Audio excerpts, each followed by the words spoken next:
in the stillness of twilight, where the sky melts into a soft lavender hue and the distant howl of a wolf fades gently into the trees.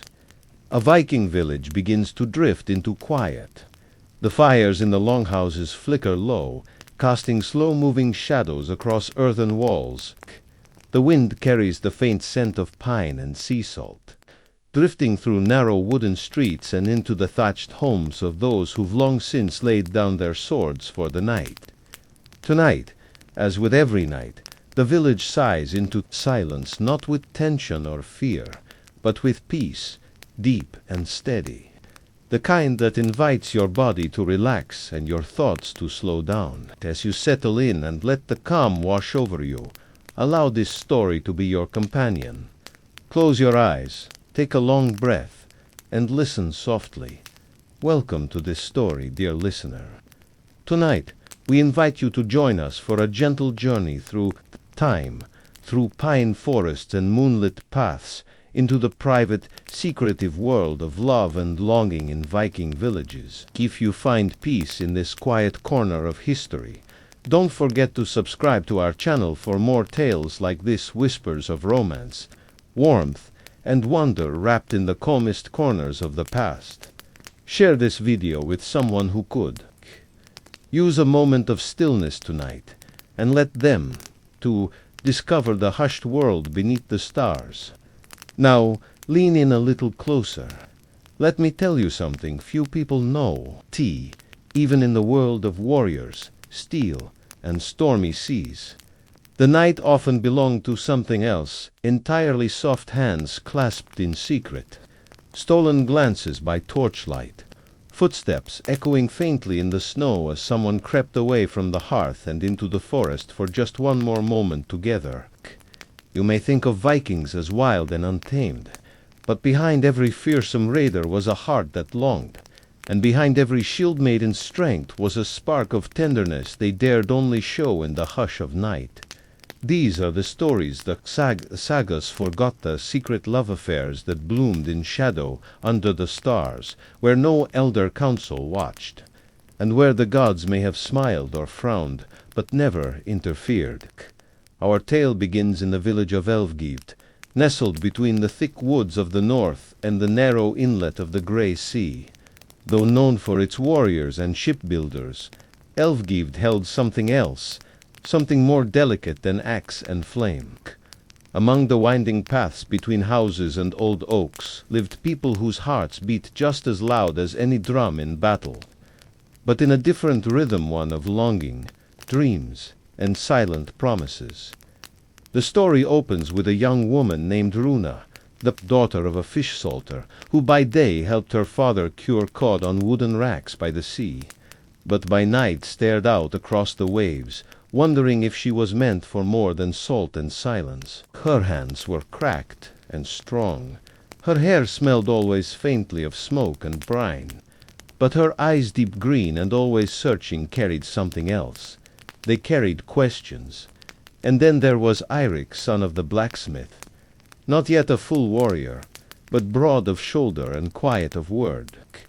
He'd spent his life listening to hammers ring and coals hiss, his arms hardened not by war, but by work. He never spoke more than he had to. Yet when he looked at Runa in passing, his eyes betrayed 1,000 things he'd never say aloud. Their paths had never crossed for long, never more than a few seconds at the water barrels or in the smokehouse queues, but something sparked brief and unnoticed by others, like the blink of a star in cloudy skies. On the third full moon of the harvest season, Runa left her house before dawn. Wrapped in her wool cloak, she crept past the sleeping village to the edge of the woods. She claimed she wanted to see the mist rise over the fjord, but in truth, her heart was restless. There, in that early hour, she heard a sound, a whisper, almost, or a breath hand turned to find Eirik axe on his back, walking the deer trails as he always did before work began. She should have left. He should have nodded and passed. But neither did. Something stopped both of them. They spoke, just a few words, awkward at first, but they stayed. They shared nothing, dramatic only thoughts of the changing weather, the sound of seals barking from the rocks, and how the trees seemed to sigh when the wind moved through them. But in that small, quiet moment, something began. Nothing was promised, nothing confessed. But as the sun crept higher and the mist burned away, they stood a little closer and parted a little slower. And for days after, Runa found herself wandering just a bit earlier, and Eirik just happened to pass that same stretch again. It became their rhythm, not daily, but often enough. Sometimes they spoke, sometimes they didn't. They just existed, near one another, in the safety of trees and shadows. There was no grand plan, no stolen kiss, just presence. And yet, in the world of Elvkved, where marriages were arranged and futures were dictated by fathers and fortunes, even that much was dangerous. And yet they kept meeting. One night, as the aurora danced in green ribbons above the hills, Runa did not come. Eirik waited until his breath fogged and his toes numbed, then left. The next day, she limped into the woods late, her lip cut and her eye bruised. She had slipped, she claimed. But her silence spoke louder. Eirik said nothing, only helped her sit on a mossy stump and wrapped his cloak around her shoulders. They didn't meet again for several days. And then, when they did, she brought him a small tokena, carved wooden fish, shaped from driftwood, smoothed by hand. He smiled, just slightly. Behind every meeting lay the fear of discovery. Elvkved did not tolerate disobedience lightly. Runa's father expected her to marry the son of a merchant who was due to arrive in winter. Eirik was being sized up by the warband leader for spring raids, but the forest gave them space. The forest did not ask questions, and so, as the days grew colder, their meetings became longer, more daring. One night, they even climbed the old lookout near the cliff's edge and sat side by side watching the stars, saying nothing at all. But not all eyes in the village slept. The butcher's wife, a sharp-tongued woman who lived near the tree line, began to notice footprints. Whispers began to circle. Runa's absences were being noted. Eirik's wanderings are questioned. And it was during this time that fate, as it often does, turned its gaze. What had begun as soft and secret was soon to face a choice, but that part of the story must wait. For tonight is not a night for conclusions. Tonight is for soft beginnings and unspoken promises, for slow scenes that lull the mind and ease the body. So rest now. Let this tale keep you company in the quiet dark. In the next part, we will return to Elvkved, to Runa and Eirik, and to the tightening web of love and risk that draws them deeper beneath the stars. The nights grew longer as autumn wrapped its cloak around Elvkved, and the village settled deeper into its seasonal rhythm. Smoke curled endlessly from chimneys, fish were salted and stored, and the clinking of iron slowed in the forge as the men began to focus on mending rather than making. The first frost had already come and gone, leaving behind grasses and mornings that bit the skin.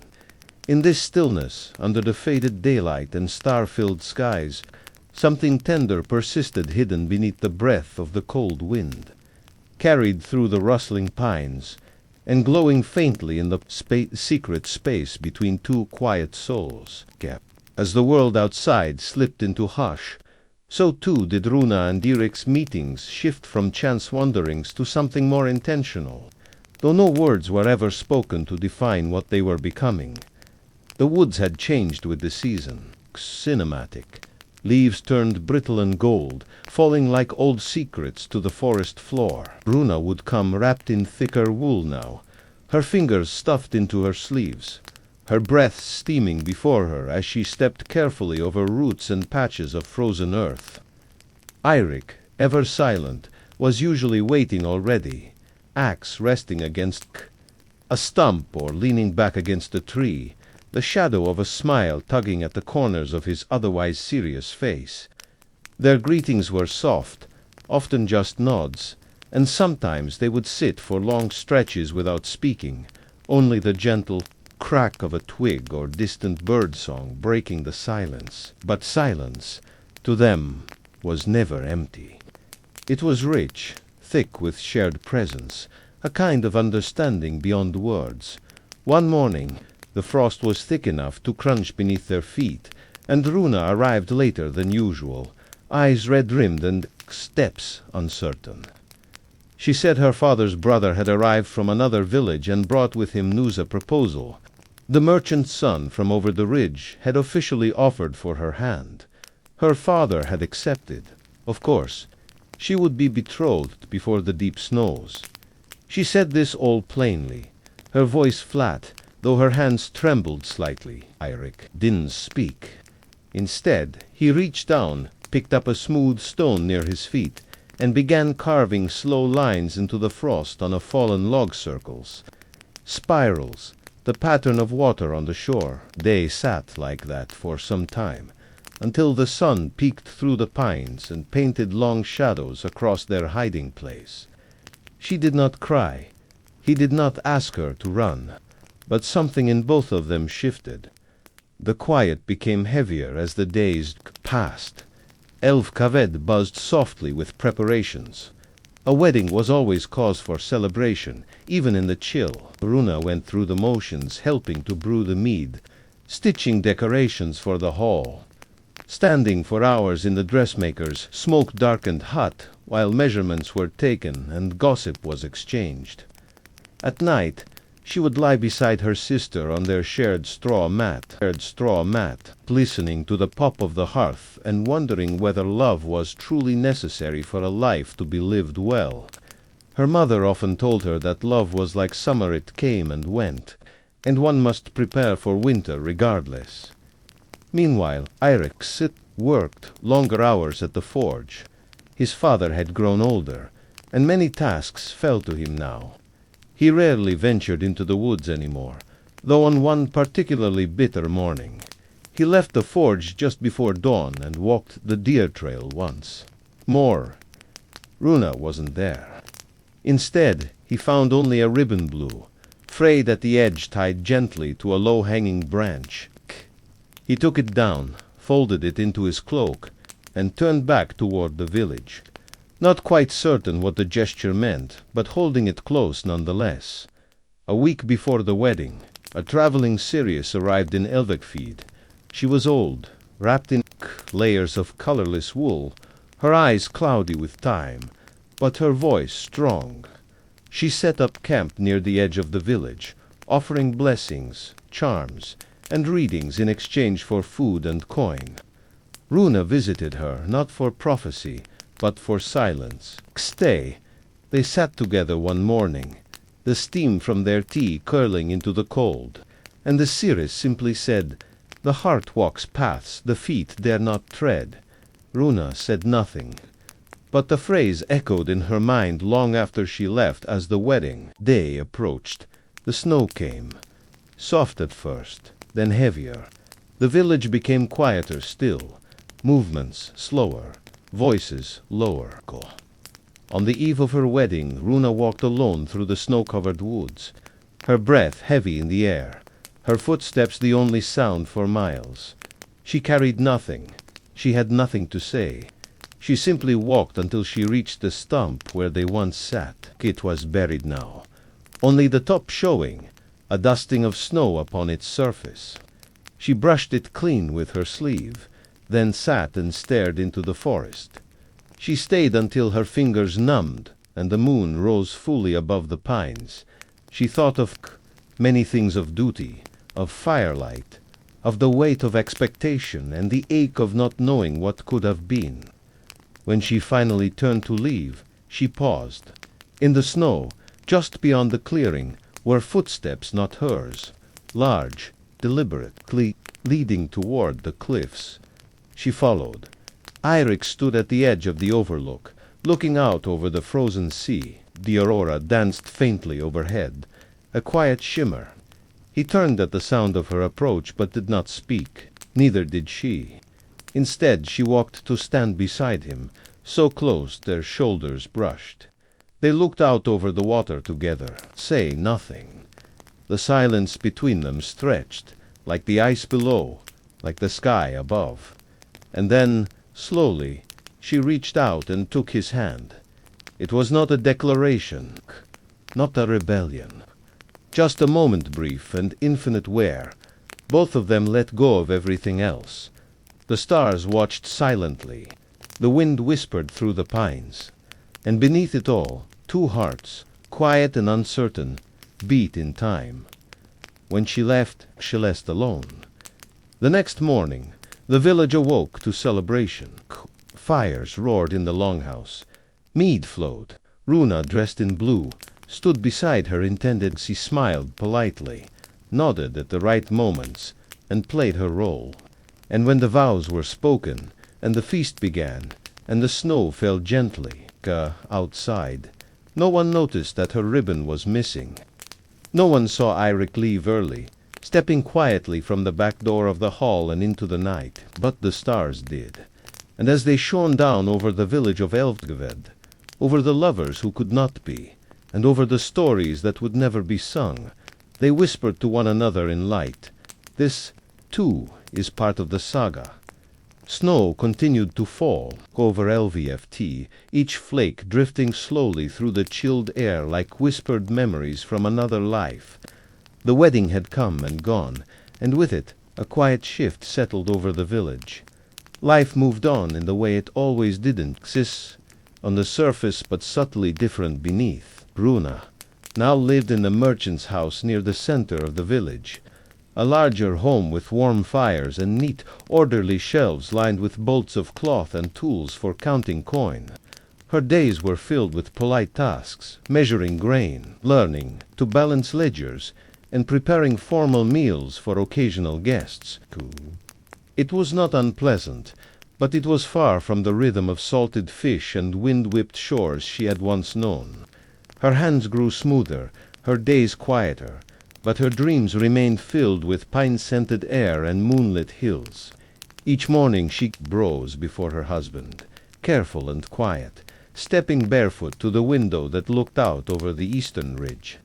She watched the light shift behind the trees, casting shadows that reminded her of the woods, of other mornings, of frozen stumps, and carved stones and footsteps in the snow. Sometimes she would reach instinctively for the ribbon that once bound her hair, only to remember it was gone, tied to a memory now tucked away where no one else could find it. Her husband, Oscar, was not unkind.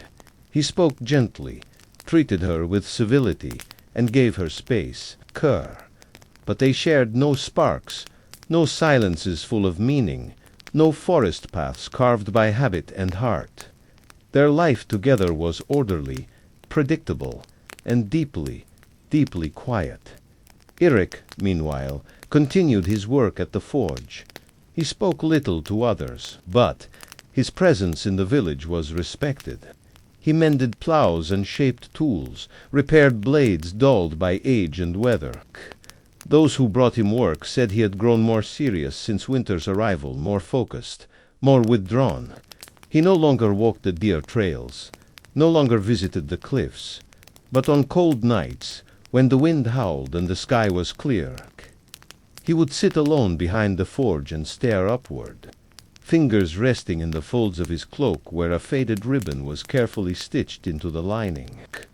One evening, a trader arrived from a neighboring village with word of a winter gathering, a market and celebration to be held on the far side of the fjord. Villagers from Elvkved prepared to journey across the ice to trade goods, share songs, and tell stories. Runa, as the wife of a merchant, was expected to attend. Oscar welcomed the opportunity to expand his network, and she, despite herself, felt a flutter of anticipation. The village across the fjord was smaller, but nestled in thick woods, known for its rich furs and unusual customs. As they traveled by sled and on foot, the wind was biting, but the scenery glistened under sunlight, and Runa's thoughts drifted backward with every step. At the gathering, Tents and stalls lined the frozen banks, and smoke from open fires curled into the grey sky. People from many villages mingled, traders, hunters, singers, and seers. There were women with painted faces selling warm mead, children bundled in wool chasing each other between booths, and men carving runes into bone pendants for good fortune. Among the bustle, Runa wandered from her husband's side, drawn to a quieter corner of the market where a woman sat weaving under a pine awning. Her fingers moved rhythmically, tying knots in a long band of dyed wool. Her face creased with age and knowledge. The woman looked up and smiled, looking for something. She asked in a voice like wind through old branches. Runa hesitated. "I don't know," she replied honestly. "Then perhaps you'll find it," the woman said, returning to her loom. Runa watched the motion of the threads for a while before quietly moving on. As she stepped away, a gust of wind lifted the edge of a nearby tent, revealing a table of carved figures birds.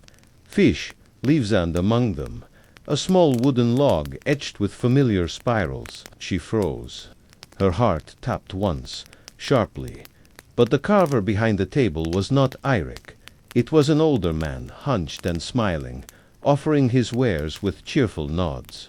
Still, she stood there longer than necessary, tracing the lines in her mind. Keka. That night, by the fire, she could not sleep. The market faded around her, voices distant, flames flickering low. She slipped from the tent and walked quietly toward the edge of the trees. There, under a tangle of branches heavy with snow, she stood in silence, her breath misting upward, her mind returning again and again to the feeling of another presence. She turned slowly and began walking along the forest path, the crunch of snow beneath her soft and steady. And then, as if summoned by the old rhythm of the past, she saw him. Eirik stood near the edge of the woods, not surprised, not expectant, simply there. Their eyes met. No words came. None were needed. She stepped closer, and he remained still. They stood beneath the trees like statues carved from time, the air between them thick with everything unsaid. And then she reached out, fingertips grazing the edge of his cloak. He closed his eyes. They did not embrace, did not speak of longing or fate or choices made. Instead, they simply walked side by side along the edge of the market, not touching, not speaking, just moving in rhythm once again. At a small hill overlooking the fjord, they paused, the ice reflecting moonlight in soft silver bands. Runa sat, and Eirik joined her. For a long while, they watched the stars. She spoke first, her voice almost lost in the wind. "Sometimes I dream I never went home that night." He nodded, not looking at her. "Sometimes I dream you did." A quiet fell, again, the kind that fills not with absence, but with weight. A kind of peace that only comes when the heart accepts what it cannot change. They sat there until the cold crept into their bones, and then they stood. She turned to go, and he gently placed something in her hand. A carved wooden seal symbol, smooth, familiar. She didn't look back. When she returned to the tent, Oscar was asleep. She lay beside him and stared at the canvas above her, the seal resting beneath her pillow. In the morning, she rose early and helped pack their things. On the journey back to Elvkved, she was quiet but steady, her steps sure across the ice.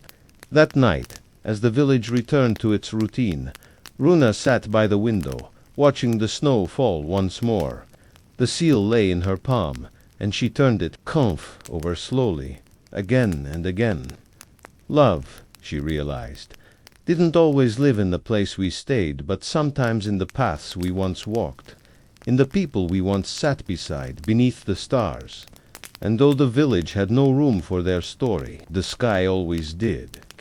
As the wind sighed through the rooftops and the hearth fire dimmed, Runa leaned against the wooden wall and let her thoughts drift not toward what might have been, but toward what quietly, secretly, still was. Winter lingered longer than expected. Peed in Elvkved that year, as if the season itself wished to wrap the village in silence a little longer. Snowdrifts built up around the longhouses, and the icy breath of the wind rattled the wooden walls in the early hours of morning. Daily life slowed to a near halt. Boats remained beached beneath layers of snow, and the forge's fires burned, only faintly, more for warmth than labor. The village seemed to hold its breath between storms, and in this quiet, as each day melted gently into the next, Runa began to build her life into patterns steady, soft, and undisturbed on the surface, yet carried always by a gentle undercurrent of memory. She rose early each morning and helped with simple tasks. She cooked, mended, greeted neighbors, and joined the women near the weaving hut where gossip and laughter drifted like steam from their breath. But in quiet moments, between the rhythmic clatter of the loom and the stories of others, her thoughts wandered not with yearning, but with a kind of softened ache. She would recall the feel of a wooden carving in her palm, or the way pine needles snapped under her foot on cold morning paths. And for a heartbeat, the world around her seemed thinner like a veil through which she could almost glimpse the past, alive and waiting. Oscar remained patient.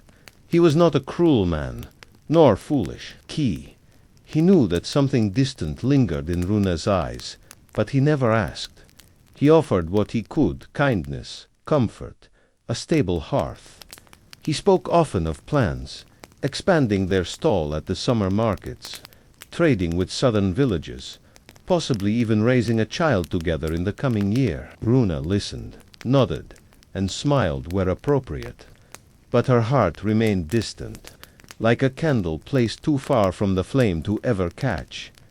Eirik too settled into his quiet. He returned to his forge each day, his movements practiced and steady, he said, little to those around him but never unkindly. To most, he was simply Eirik the blacksmith's son who never left, who worked hard, and who had once been considered for the warband, but chose instead to build tools rather than wield them. Only the old hunter, who sometimes brought dull arrowheads to be sharpened. Notice the way Eirik paused too long when working with bone instead of steel, or the way his gaze lingered a little longer when children passed by holding carved toys in their hands. As the moon shifted and the frost began to thaw, preparations for the Thaw festival began. It was a tradition older than memory itself, a way to welcome the returning light, to thank the old gods for safe winters, and to prepare the soil for planting. The villagers gathered wood for great fires and colored dyes for banners, and a sense of excitement rose slowly beneath the snow-like roots waking beneath the soil. Runa was asked to help prepare ceremonial bread with the other women. She smiled and nodded, letting her hands work while her mind drifted once again. The night before the festival, a small gathering was held near the edge of the village, formal than the celebration to come, more personal. Friends and neighbors shared stories and warm drinks around fire pits, and for a while the weight of winter seemed to melt away in laughter and song. Runa sat among the crowd beside Oscar, her face lit by firelight. She laughed when someone tripped over a log. She shared stories of her childhood near the sea. But at one point, when she looked across the flames, her gaze landed on Eirik, standing alone near the shadows, his arms crossed, eyes steady. He did not look away, nor did she. It lasted only a moment long enough for the air between them to stretch again, quiet and unspoken. Then a child tugged at Eirik's sleeve, asking if he would fix a broken pendant. He turned gently away. Runa blinked and looked back toward her cup. The next day, the Thaw festival filled the village with music and bright colors. People danced on flattened snow. Lanterns swung gently from branches, and the air was thick with the scent of roasted meat and honeyed cakes. Runa walked among the crowds, speaking kindly to all. Her dress dyed the deep green of pine needles, a color that set her apart. She held a small pouch at her side inside, the carved wooden seal Eirik had once given her late into the celebration. As the fires burned low and most of the village was warm with drink or sleep, Runa stepped away from the main square. The moon hung heavy overhead, full and soft, and the forest beyond the houses glowed faintly in its light. She walked slowly toward the old deer pathwan she had not dared walk in months and paused at its entrance. For a long time she simply stood there, her hand resting on the pouch at her hip, the cold wind brushing strands of hair across her cheek. Behind her, footsteps approached. She turned slowly. It was Eirik. He said nothing at first, only stopping a few paces away. She looked at him in silence, the night folding round them. Then, in a voice just above a whisper, she asked, "Do you still go there?" He nodded. "Not often." She hesitated. Then, with the faintest smile, said, "Shall we?" They walked side by side through the trees, each footstep muffled by soft snow and damp earth. The woods smelled of thaw and old pine, and the air was rich with the first stirrings of spring. They reached the old stump, now worn smooth by wind and time, and sat as they once had, shoulders nearly touching, the silence between them thick but calm. For a while, neither spoke. Then, Eirik said, "I thought of leaving." Many times Runa looked ahead. "Why didn't you?" He shrugged, glancing upward at the stars. "Because this is where I saw you." A long pause. Her breath caught briefly in her throat, then softened. She looked down at the pouch in her lap, opened it, and placed the seal between them on the stump. Moonlight struck the polished wood, casting a small, curved shadow across its face. "Some things stay," she said, softly. "Seat. Even if they cannot remain." They sat there long into the night, until the sky began to fade from black to deep blue. When it was time to leave, neither moved quickly. Runa stood first, brushing frost from her cloak. Eirik rose beside her, their eyes meeting one final time beneath the early light of dawn. She stepped closer then, close enough that their breath mingled in the cold air. She reached up, brushing a bit of frost from his collar, and whispered, "Thank you for finding me." He nodded, silent. Then she turned and walked slowly back toward the village. And once again, he did not follow. But that morning, when the villagers awoke and began clearing the remnants of the festival, someone noticed a small wooden seal sitting neatly on the village wheel, L-shaped like a seal, polished and warm, its spiral grooves catching the sunlight. One knew who placed it there. No one asked Xir, but Runa, upon seeing it, paused for only a moment before picking it up, tucking it into her sleeve, and returning quietly to her day. The weeks after the Thaw festival passed gently, like fog rolling in from the sea, soft, quiet, and steady. Elvkved began to change in subtle ways. The snow melted from rooftops, the river cracked and hissed as the ice broke apart, and the scent of damp earth returned to the air. Life stirred. Chickens wandered farther from their coops, children ran barefoot through the mud, and women opened shutters to let in fresh light. And in the heart of it all, the village moved as it always did, without rush, without pause, each life tucked within its rhythm.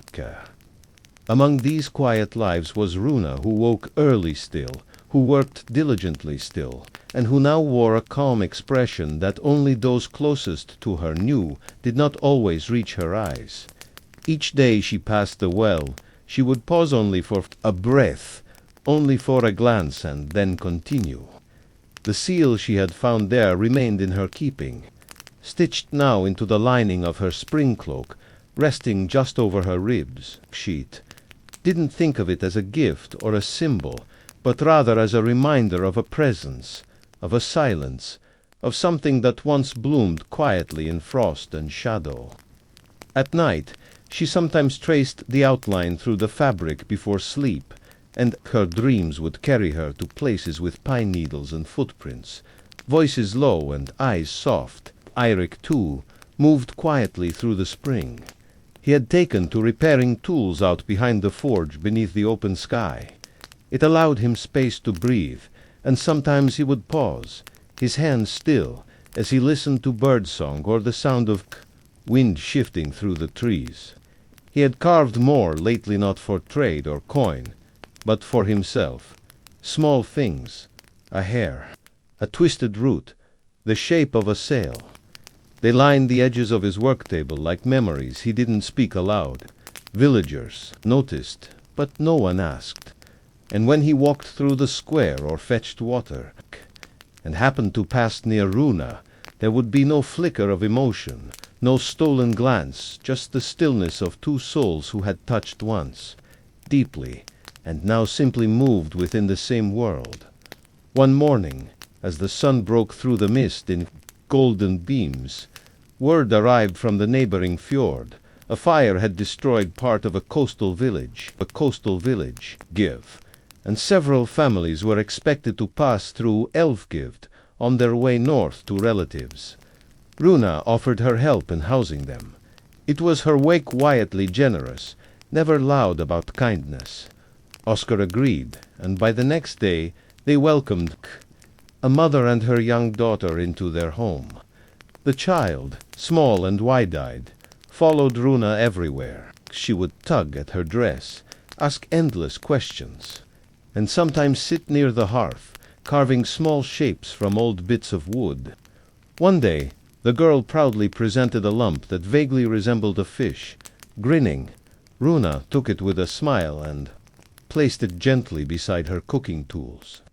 That evening, after the girl was asleep, she stared at the fish for a long time, her thoughts drifting far beyond the flicker of the fire. Meanwhile, Eirik was asked to help with repairs at the temporary shelters set up near the edge of the village. He spent several days mending roof beams, carving new handles for carts, and reinforcing storage crates. It was work he welcomed, simple, needed, and steady.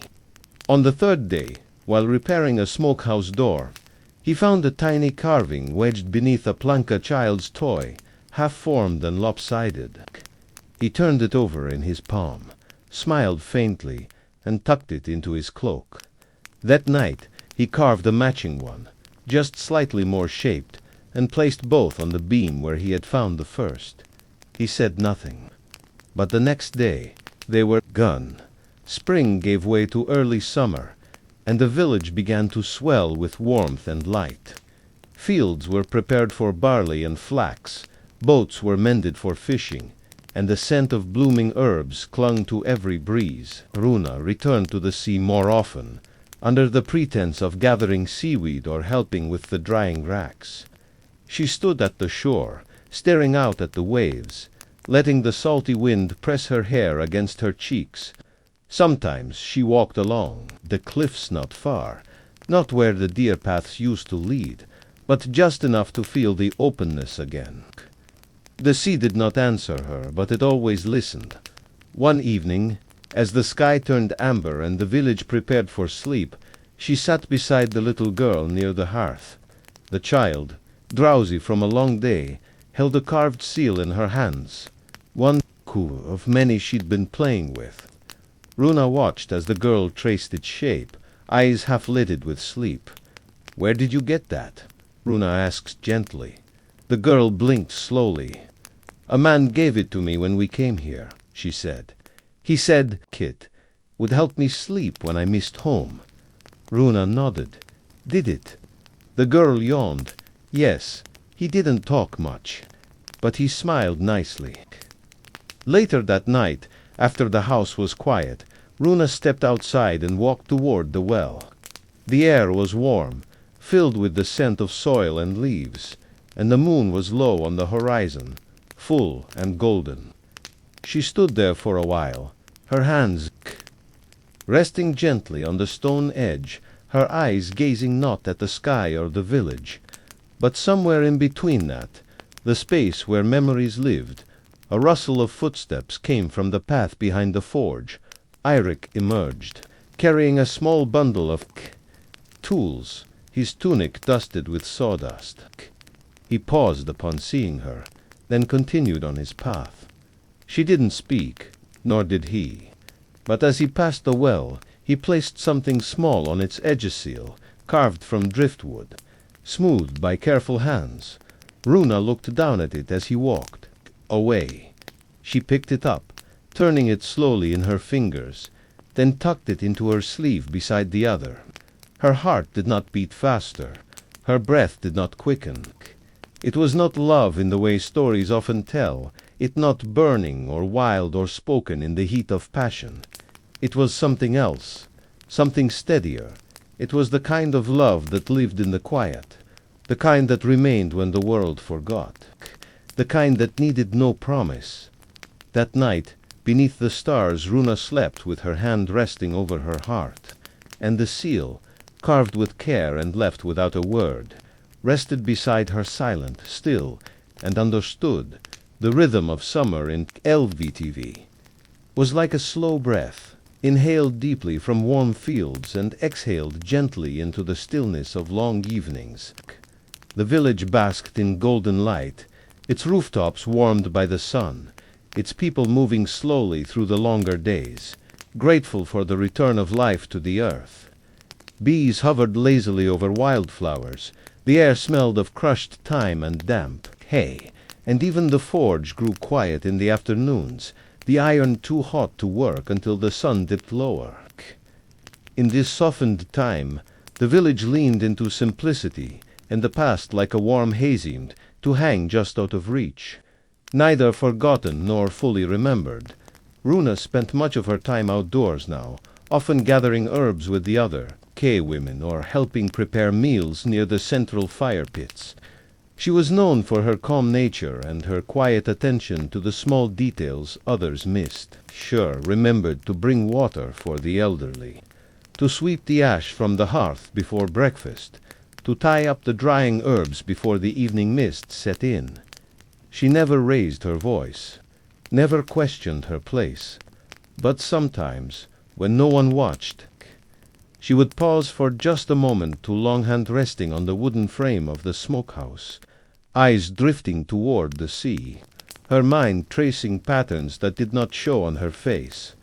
The small child who had once followed her everywhere had since returned north with her mother, but not before gifting Runa a crude carving of a tree, its branches reaching outward, its roots twisted. Runa kept it near her bed. It reminded her that even the smallest things left behind could hold weight, and in its presence she often thought, of all the other things that had been left behind, words unsaid, hands not held, paths not walked. Eirik, too, had settled into the summer rhythm, heroes early, worked through the cool hours, and rested when the sun reached its peak. He no longer visited the woods, no longer carved seals or tucked them in quiet places, but he did begin carving something else, something larger. A box, perhaps, or a shrine. No one knew. He worked on it in the shadows behind the forge, with care, patience, and silence. He did not speak of it, and when asked, he would only say, "It's for something old." No one pressed further. In Elvkved, the past was often folded into the present like salt into dough, necessary, invisible, but always present. One evening, as the air began to cool and the scent of baked bread drifted from every doorway, Runa walked to the edge of the village where the stones marked the boundary between farmed land and wild growth. She did not intend to go far. She only wished to breathe the forest air again, to listen to the rustling of leaves as the wind passed, soothe them. But as she stood there, eyes closed, letting the hush settle into her skin, she heard footsteps approaching, not hurried, not hesitant, just steady. When she turned, Eirik was there. Neither smiled, neither spoke. He simply stopped a few paces from her. looked past her toward the trees, and said quietly, "The birds return to the cliffs. The white ones. They always come back just before the rain." Runa nodded. "I remember." A silence passed. Not cold, not tense. "Just there," then she said. "I've been dreaming again." Eirik looked at her, of the woods. "No," she replied. "Of the space between. The walk back." His brow furrowed slightly. "The walk back." She nodded. "It's always the same. I'm leaving the forest. I look behind me, and there's no one there. But I still feel ... watched. Not in fear, just ... known." Eirik said nothing, but his gaze softened. "That's not a dream," he said. "That's a memory." She didn't reply. They stood in silence a little longer, and then she turned slowly to go. Class. As she passed him, she brushed his hand with her fingertips, barely a touch, not even long enough to count. But it lingered, warm, like an ember that glows beneath ash long after the fire has faded. That night, rain fell gently over Elvkved, the kind of summer rain that patters on rooftops and puddles quietly in the dirt paths. Runa listened to it from her bed, one hand resting over her ribs, where the seal still lay sewn into her cloak. She did not cry, did not smile. She simply listened. The sound of rain always reminded her of stillness, of pause, of moments that didn't require movement to mean something. Across the village, Eirik sat under the eaves of the forge, the large object he'd been carving resting beside him under a tarp. He watched the rain slide off the roof, watched it splash into the grass, and felt its rhythm echo the one in his chest, steady, low, present. He thought of her, not of words, not of possibilities, but simply of presence, of how she had once looked at him under the aurora, of how she had stood beside him at the edge of the world. The next morning, Runa returned to the sea. She stood barefoot in the wet sand, the hem of her dress dark with salt water. She let the wind push against her, her hair tangled and free. And she thought not of love or loss or longing, but of seasons, of how the village had its heartbeat, and she was part of it. Quietly, completely, and within her, carried gently like a sealed letter, lived the echo of a connection that had not ended, only changed. She reached into her sleeve and pulled out the small seal. Then, slowly, she crouched near the tide line and buried it gently in the sand. The water would take it eventually. She didn't need it anymore. Not because she had forgotten, but because she remembered so clearly. That evening, as the sun dipped low and the sky turned to soft violet, Runa and Oscar shared a quiet meal. He told her of trade routes, of a village 2 days away that now brewed sweeter mead. She listened, nodding, smiling gently, folding her thoughts inward like a lullaby. And when she fell asleep that night, the dreams that came were not of what could have been, but of walking beneath trees, feeling the air cool against her cheeks, and knowing that someone once walked beside her, and perhaps in a different forest under a different sky, still did.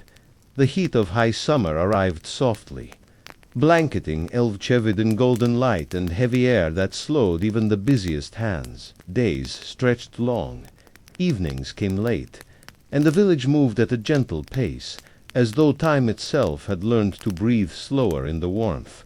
Chickens clucked lazily in the shade of cottages, goats dozed in the grass, and laughter rose, sin waves from children who ran barefoot between fences, chasing each other with reeds and dried flowers. Even the forge quieted, its fires reduced to a flicker by midday, and the blacksmith's hammer once the heartbeat of the village sound. Only in the cool hours of morning and dusk, Runa had taken to walking in the early light, before the sun rose fully, when the mist clung to the hills and the earth still smelled of dew. She would move quietly along the village edge, her fingers brushing against the tall grass, the folds of her linen dress whispering with each step. She no longer sought the woods or the cliffs. Instead, she wandered through the fields, past the barley rows and herb gardens, her mind drifting like smoke from an early fire. These were not restless walks, nor searching ones.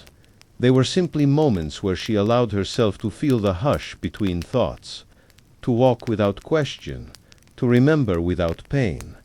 Sometimes she passed by the old stone shrine near the edge of the field small, worn by rain and time, tucked beneath the shade of a bent pine. Gray. Villagers often left offerings there, twigs of lavender, coins. Carved bits of wood and runa began to leave something to pebbles, small ones, smooth, often in pairs. She never told anyone why, but each time she left one, she felt lighter, as though she had honored something wordless within her. Eirik continued his quiet work behind the forge. The large carved object he had shaped through spring now rested in full view, a low bench, simple but solid, with spirals carved delicately into its sides and the seal etched into the center. He placed it beneath the old ash tree where children liked to play. He said nothing about it, and no one asked. But it was used often. Mothers sat there to braid their daughters' hair. Old men rested there between errands, and the children climbed on it, giggling as they traced the carvings with their fingers. Eirik watched sometimes, a faint smile, beneath his beard, and then returned to his work without a word. One evening, during a gathering for the midsummer moon, the villagers built a bonfire at the river bend. Music filled the airsoft drums, low flutes, the occasional hum of a voice too shy to sing. People danced slowly, laughed gently, and passed around honeyed drinks. Runa sat among them, her face bathed in firelight, a woven garland resting on her lap. She had not placed it on her head. Instead, she turned it slowly in her hands, fingers brushing each dried petal as though memorizing their shape. Eirik arrived late, standing near the back where the fire cast longer shadows. He did not join the music. He did not drink. He simply stood, watching the flames, his eyes distant but calm. When he finally moved, it was not toward the crowd but along the water's edge, where reeds swayed gently in the night breeze. Runa noticed him go, and after a pause, she rose as well quietly, without fanfare, her garland still in hand. She found him near a fallen log, crouched beside the river, watching the reflection of the fire ripple in the water. She stood a few steps away, saying nothing at first, then gently stepped closer. He looked up, and their eyes met, not in surprise, not in longing, but in a quiet acknowledgement that time had passed and something remained. "You came late," she said softly. "I wasn't sure I would come at all," he replied. She nodded, then held out the garland. "I didn't wear it." He took it, gently, turning it in his hands. "Why? I didn't want to forget who I was before all this," she said. "Before the village saw me as wife, helper, planner of feasts. I wanted to remember the girl who walked the deer paths, the one who listened to the trees." Eirik looked down at the garland. "She's still here." "I know," she whispered, "but she gets quiet sometimes." He placed the garland on the log beside him. Then, after a pause, he reached into his pouch and withdrew a small object, another seal. This one darker, carved from aged driftwood, the spiral more intricate than before. He held it out to her without a word. She took it slowly, her fingers wrapping around it with familiar ease. For a moment, she simply held it. Then she sat beside him, their shoulders not touching, but close enough that the warmth of his presence brushed against her skin. The river murmured. The fire crackled in the distance. A song rose and fell like a wave behind them, and for a long time they said nothing. Then Eirik spoke. "Do you think we were meant to meet the way we did? Runa looked out over the water. I think we were meant to know that we could love that way, even if we weren't meant to live in it. He nodded. Do you regret it? She shook her head. No, some things live only in a season, but they teach us how to carry spring inside us, even when the snow returns. They stayed like that until the fire faded and the music softened too. Silence. Then she arose, her seal tucked safely in her palm, and he stood beside her. No promises were made. No future was planned. They walked back to the village, each to their door, each to their own life. But that night, as sleep settled over Elvkved, two hearts beat quietly beneath different roofs, one resting beneath the stars, the other behind warm walls, and both carried the same thought into dream, that some love stories don't end. They simply echo. As summer began to fade, the light in Elvkved took on a different hueless golden, more mellow, like sunlight filtered through memory. The shadows lengthened, even at midday, and the breeze carried with it the first whispers of autumn. The fields, once green and eager, now shimmered in tones of amber and ochre. Bees moved more slowly. The river quieted, and in the distance geese could be heard passing overhead, announcing the shift of seasons before anyone in the village had spoken it aloud. In Elvkved, no one rushed these changes. Life simply moved, step by step, breath by breath, into the new rhythm. Runa had taken to sitting near the weaving hut in the afternoons, helping twist fibers for rope, or gently guiding the hands of younger girls as they learned to thread the shuttle. Her voice remained soft, but the others listened when she spoke. She had become a woman of quiet authority, not because she demanded attention, but because her stillness commanded it. The village trusted her to know things before they needed saying, to sense storms before they arrived, and to keep secrets without ever having to be asked. One day, as the sun stretched lazily across the village square, an old woman named Elvkved approached her. Ylva was one of the last from the generation before, a widow with silver hair and deep-set eyes, always wrapped in shawls that smelled of cedar and smoke. She held a small satchel of herbs and motioned for Runa to walk with her. They did so slowly. Along the back paths of the village, where moss grew between stones and forgotten tools lay resting under the shade of fig trees. You carry something, Ylva said gently. Not with your hands, but I see it all the same. Runa offered a soft smile. Don't we all? Ylva nodded. But yours is old and not yet buried. They paused near the fence line, where the land began to slope down toward the stream. Runa looked out at the water, her fingers brushing a sprig of dried heather. I buried it, she said, almost to herself. Or at least, I tried to. Ylva placed the herb satchel in her hand. Sometimes we bury the seed instead, and what grows from it, that's something else. Runa carried the satchel home, and that night, after the fire had dimmed and the village settled into sleep, she opened it beside the hearth. Inside were simple things, lavender, sage, a folded scrap of linen. But tucked beneath it all was a small stone, smooth and cool. With a carved mark she recognized a spiral, not one of Eirik's carvings, but similar in shape, older, from bay before either of them had spoken their first words.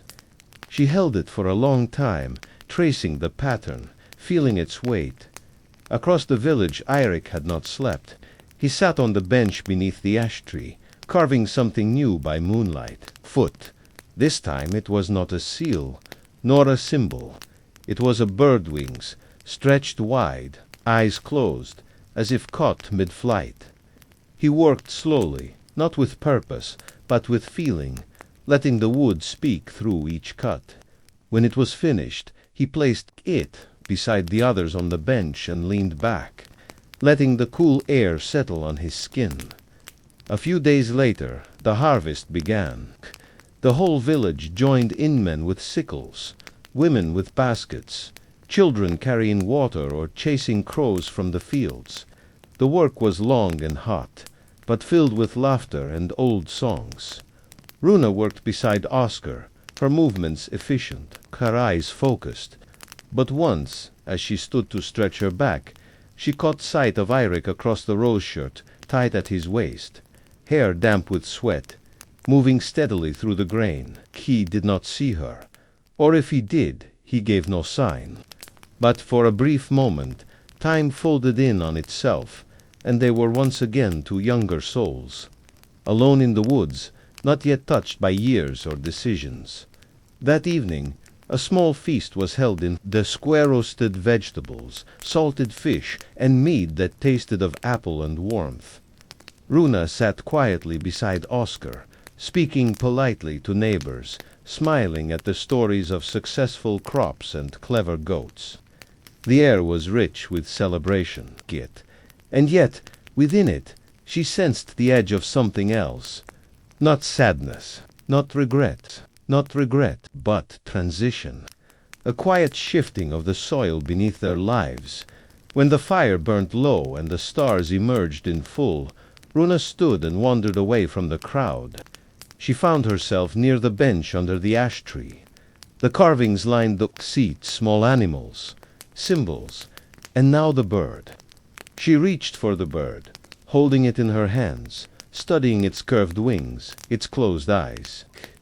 As she stood there, the wind rose gently, brushing her hair back, carrying the scent of the forge on it. Eirik stood at the edge of the square, his gaze calm. Their eyes met once more. She did not look away. He approached slowly, his steps silent. When he reached her, he looked down at the bird in her hands. "It's meant to hang," he said softly, "from the branch of a tree, so it never touches the ground." She nodded. "Will you show me?" He led her to a tall pine just beyond the edge of the square.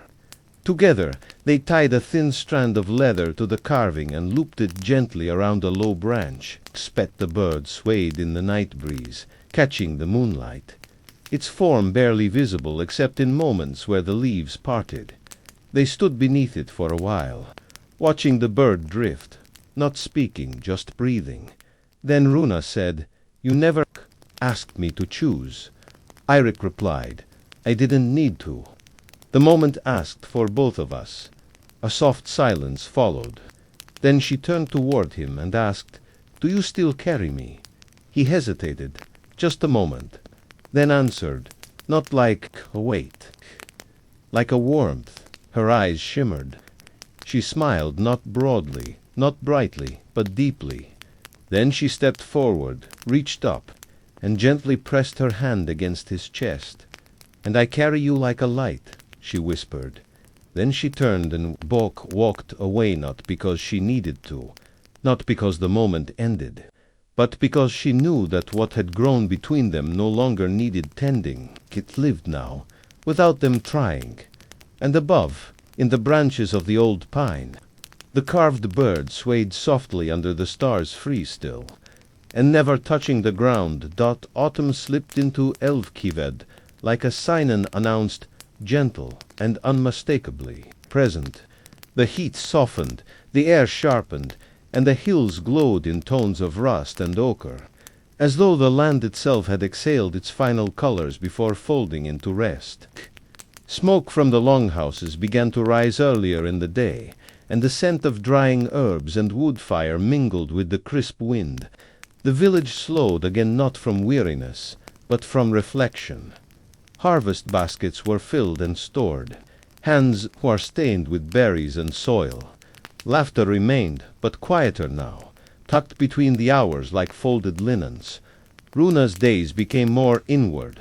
She spent longer hours preparing for the cold-drying apples, weaving thicker cloth, and repairing cloaks and shoes. Her movements were practiced, her focus steady. But her mind wandered more often now, drawn by something she could not quite name. Each morning, as she lit the small hearth in her home, she would pause, gaze at the fire for a moment too long, and then continue without comment. Oscar noticed, of course. but said nothing. He had grown comfortable in silence, in predictability, in the way their lives had settled like leaves in still water, and perhaps Runa had too. But one afternoon, as she gathered branches near the edge of the field, she found a feather lying atop a smooth rock. It was black, with a blue sheen that caught the sun just so. She held it gently, remembering the bird that hung in the pine tree. She hadn't passed by it in weeks, not because she didn't wish to, but because some feelings, once named, do not need repeating. Still, the feather stirred something, and she tucked it into her apron and carried it home without a word. Across the village, Eirik was finishing a new carving, this one different. It was a landscape etched into a plank of birch. It showed trees bending in the wind, a river cutting through hills, and a pair of figures standing side by side, small and almost hidden. It wasn't meant to be seen by others. He wasn't even sure he'd keep it, but the motion of carving it, of shaping memory into wood, brought him peace. He placed it inside his home, behind a shelf, beneath a folded cloth, where it would remain as quiet as the moments it held. That evening, the sky was unusually clear. Stars blinked above Elvkved like tiny echoes of forgotten stories.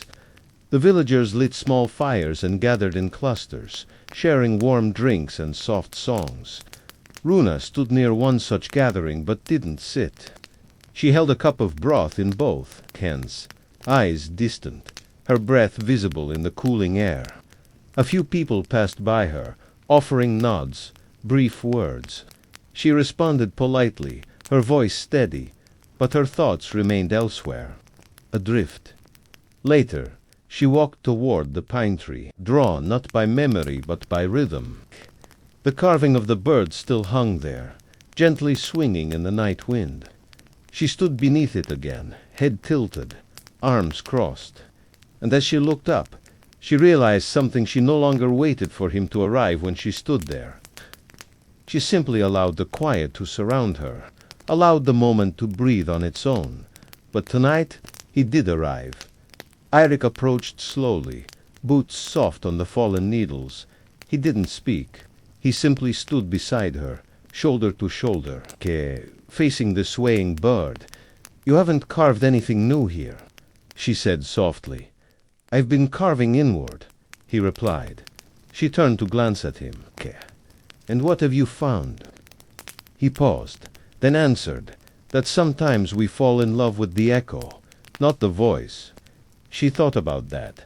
But even echoes tell us something. They remind us that a voice once filled the space. A quiet past.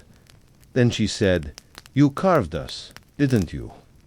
He didn't answer, but she saw the truth in his silence. "I found a feather today," she continued, fingers brushing the edge of her sleeve. "It felt like a reminder, but I don't know what." "Perhaps," he said, "it was reminding you that some things are meant to lift, not stay grounded." They stood for a while longer. Then she reached up and gently untied the bird carving. She held it in both hands, its shape warm from the sun and wind. Then, without ceremony, she pressed it into his palm. "Keep it," she whispered. "Let it land where it wants." He held it, fingers curling around the worn leather loop. Then she turned and walked away, not fast, not heavy-footed, just a slow, natural step back toward the village. Eirik remained beneath the pine, the bird resting in his hand. Above him, the stars turned slowly, and the wind moved softly through the branches. He looked up, and for the first time in many moons, he felt something shift inside, not a longing, not a loss, but a settling, a landing. The next morning, Runa returned to her work, sweeping the hearth, boiling water, and slicing turnips with rhythmic care. Oscar greeted her gently, spoke of trade again, and of winter coats that would need stitching. She smiled, replied with calm assurance, and moved through the day like a steady river. Later, as the sky dimmed and the wind picked up, She reached into the basket by the hearth and placed the feather atop the small stone Ylva had given her. She added no words, no symbols. Just those two quiet objects resting together, one from the sky, one from the earth. Because in her heart, she now understood, not all stories are meant to be told. Some are meant to be felt. And some are meant to be carried not forward, not backward, but simply alongside. And in the hush of that understanding, Runa sat by the window, watching the leaves fall like slow thoughts from the sky, and knew was exactly where she needed to be.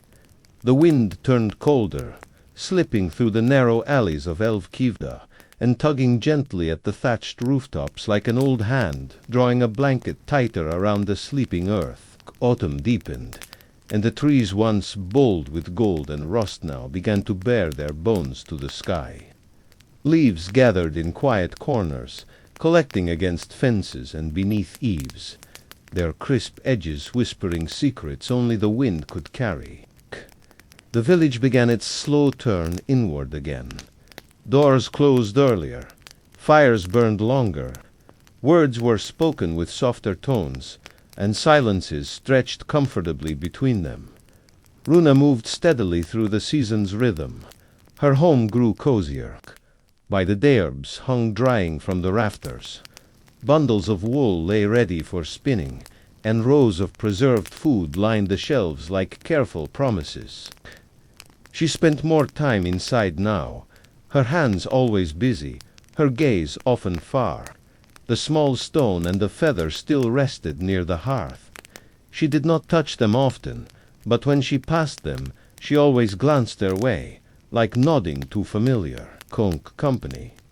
One afternoon, as the sky hung low and gray, she stepped out to gather kindling from the edges of the woods. The air smelled of damp bark and distant smoke.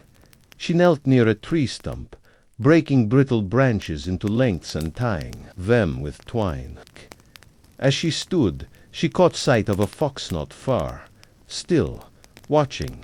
Its fur was thick, its tail like a plume, and its gaze met hers with unblinking calm. She didn't move, neither did it, and after a few breaths it turned and padded silently back into the undergrowth. The moment lingered in her chest like the echo of a song she used to hum as a child. That evening she mentioned it to Oscar as they shared a bowl of root stew. "A fox," he said, amused. "Did it speak any riddles?" "No." She smiled faintly. "But it said something just the same." He chuckled, not quite understanding, and returned to stirring his bowl. She didn't elaborate. Across the village, Eirik had begun working on lanterns, wood-framed, high-draped, each one carved with different patterns that would cast shadows, in the shapes of trees, waves, or stars when lit. He said they were for the coming dark months, to remind people of movement when the nights became too long. Children gathered outside his forge to peek at the new designs. Some whispered that these lights held magic. Eirik never denied it. He carved one lantern differently, though just one. It bore no patterns, only a single long spiral wrapping around its base. He placed no candle inside it.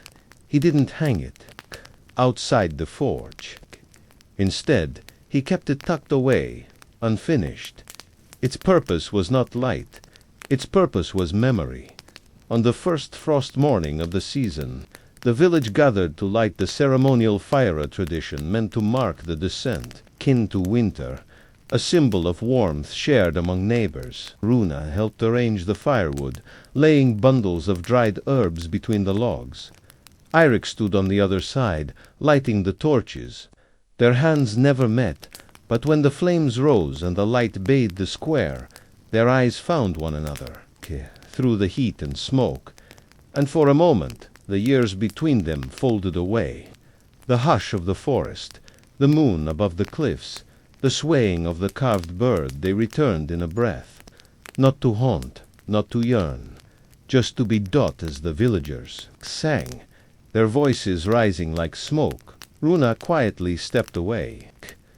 She walked to the edge of the square, where the frost had not yet melted, and watched the fire from a distance. Her cheeks were warm, her breath was visible, and her heart felt steady. Or Eirik found her there. Some time later, she didn't turn as he approached. She simply said, "Do you ever think about what might have been, if things had been different?" He stood beside her, hands in his cloak. "I used to, but now I think about what was, and I find that enough." She nodded, a slow, thoughtful movement. "We were a season, a good one," he said. She turned to face him, her eyes soft. "I carry you," she said, "not with sadness, not even with hope, just with peace." He smiled, the kind of smile that starts in the eyes and reaches only halfway to the lips. "That's all I ever wanted." Then, without another word, she reached into her pocket and took out a tiny object of carving, worn and simple, shaped like a boat. She placed it in his hand, her fingers closing gently around his for a heartbeat. "So you remember the journey," she whispered. He held the boat carefully, his thumb running over its smooth surface. "Thank you." They stood together a while longer, watching the fire burn into the night. No promises were made, no goodbyes spoken. But in their silence, something was mended, not brokenness, not distance, but the quiet threads of time that tied two hearts across years and choices. That night Runa slept deeply, her dreams soft and still. The wind creaked gently through the eaves, and the fire whispered in its low cradle of stone. She dreamed of foxes and lantern light, of spiral stumps and seals placed quietly at wells. And when she woke, the first snow had begun to fall quiet, soft, and slow, covering the village in a thin layer of white like parchment waiting for its next words. The first snow came gently, like a whispered memory falling from the sky. It did not roar in with wind or pile in heavy drifts. It simply arrived one morning, covering the rooftops and footpaths in a thin, clean sheet of white. The village of Elvkved, already quiet by season, seemed to hold its breath. Sounds were muffled, footsteps softer, voices gentler. Smoke rose steadily from every chimney, the smell of pine and peat drifting through the air like threads of warmth, care against the cold. Inside each home, hands worked by firelight, spinning wool, grinding dried herbs, and tending to the stillness. Runa moved through the snow like someone born to winter. Her steps were confident but soft, her breath slow in the morning air. She wore a long cloak stitched with fur along the collar, and she had lined her boots with thick felt. She checked on neighbors, delivered dried apples to an older widow, and mended blankets for a family whose baby had arrived early. Her presence was not dramatic, but it was deeply felt, like the glow of a lantern on a dark path. Those who spoke to her left calmer than they had arrived. Those who watched her move about often whispered of her grace, her patience, her steadiness. One morning, she returned from the edge of the forest with a bundle of small pine branches. She used them to scent the corners of the house and tucked a few sprigs into the space above the doorway. Oscar thanked her as he stirred a pot of barley soup.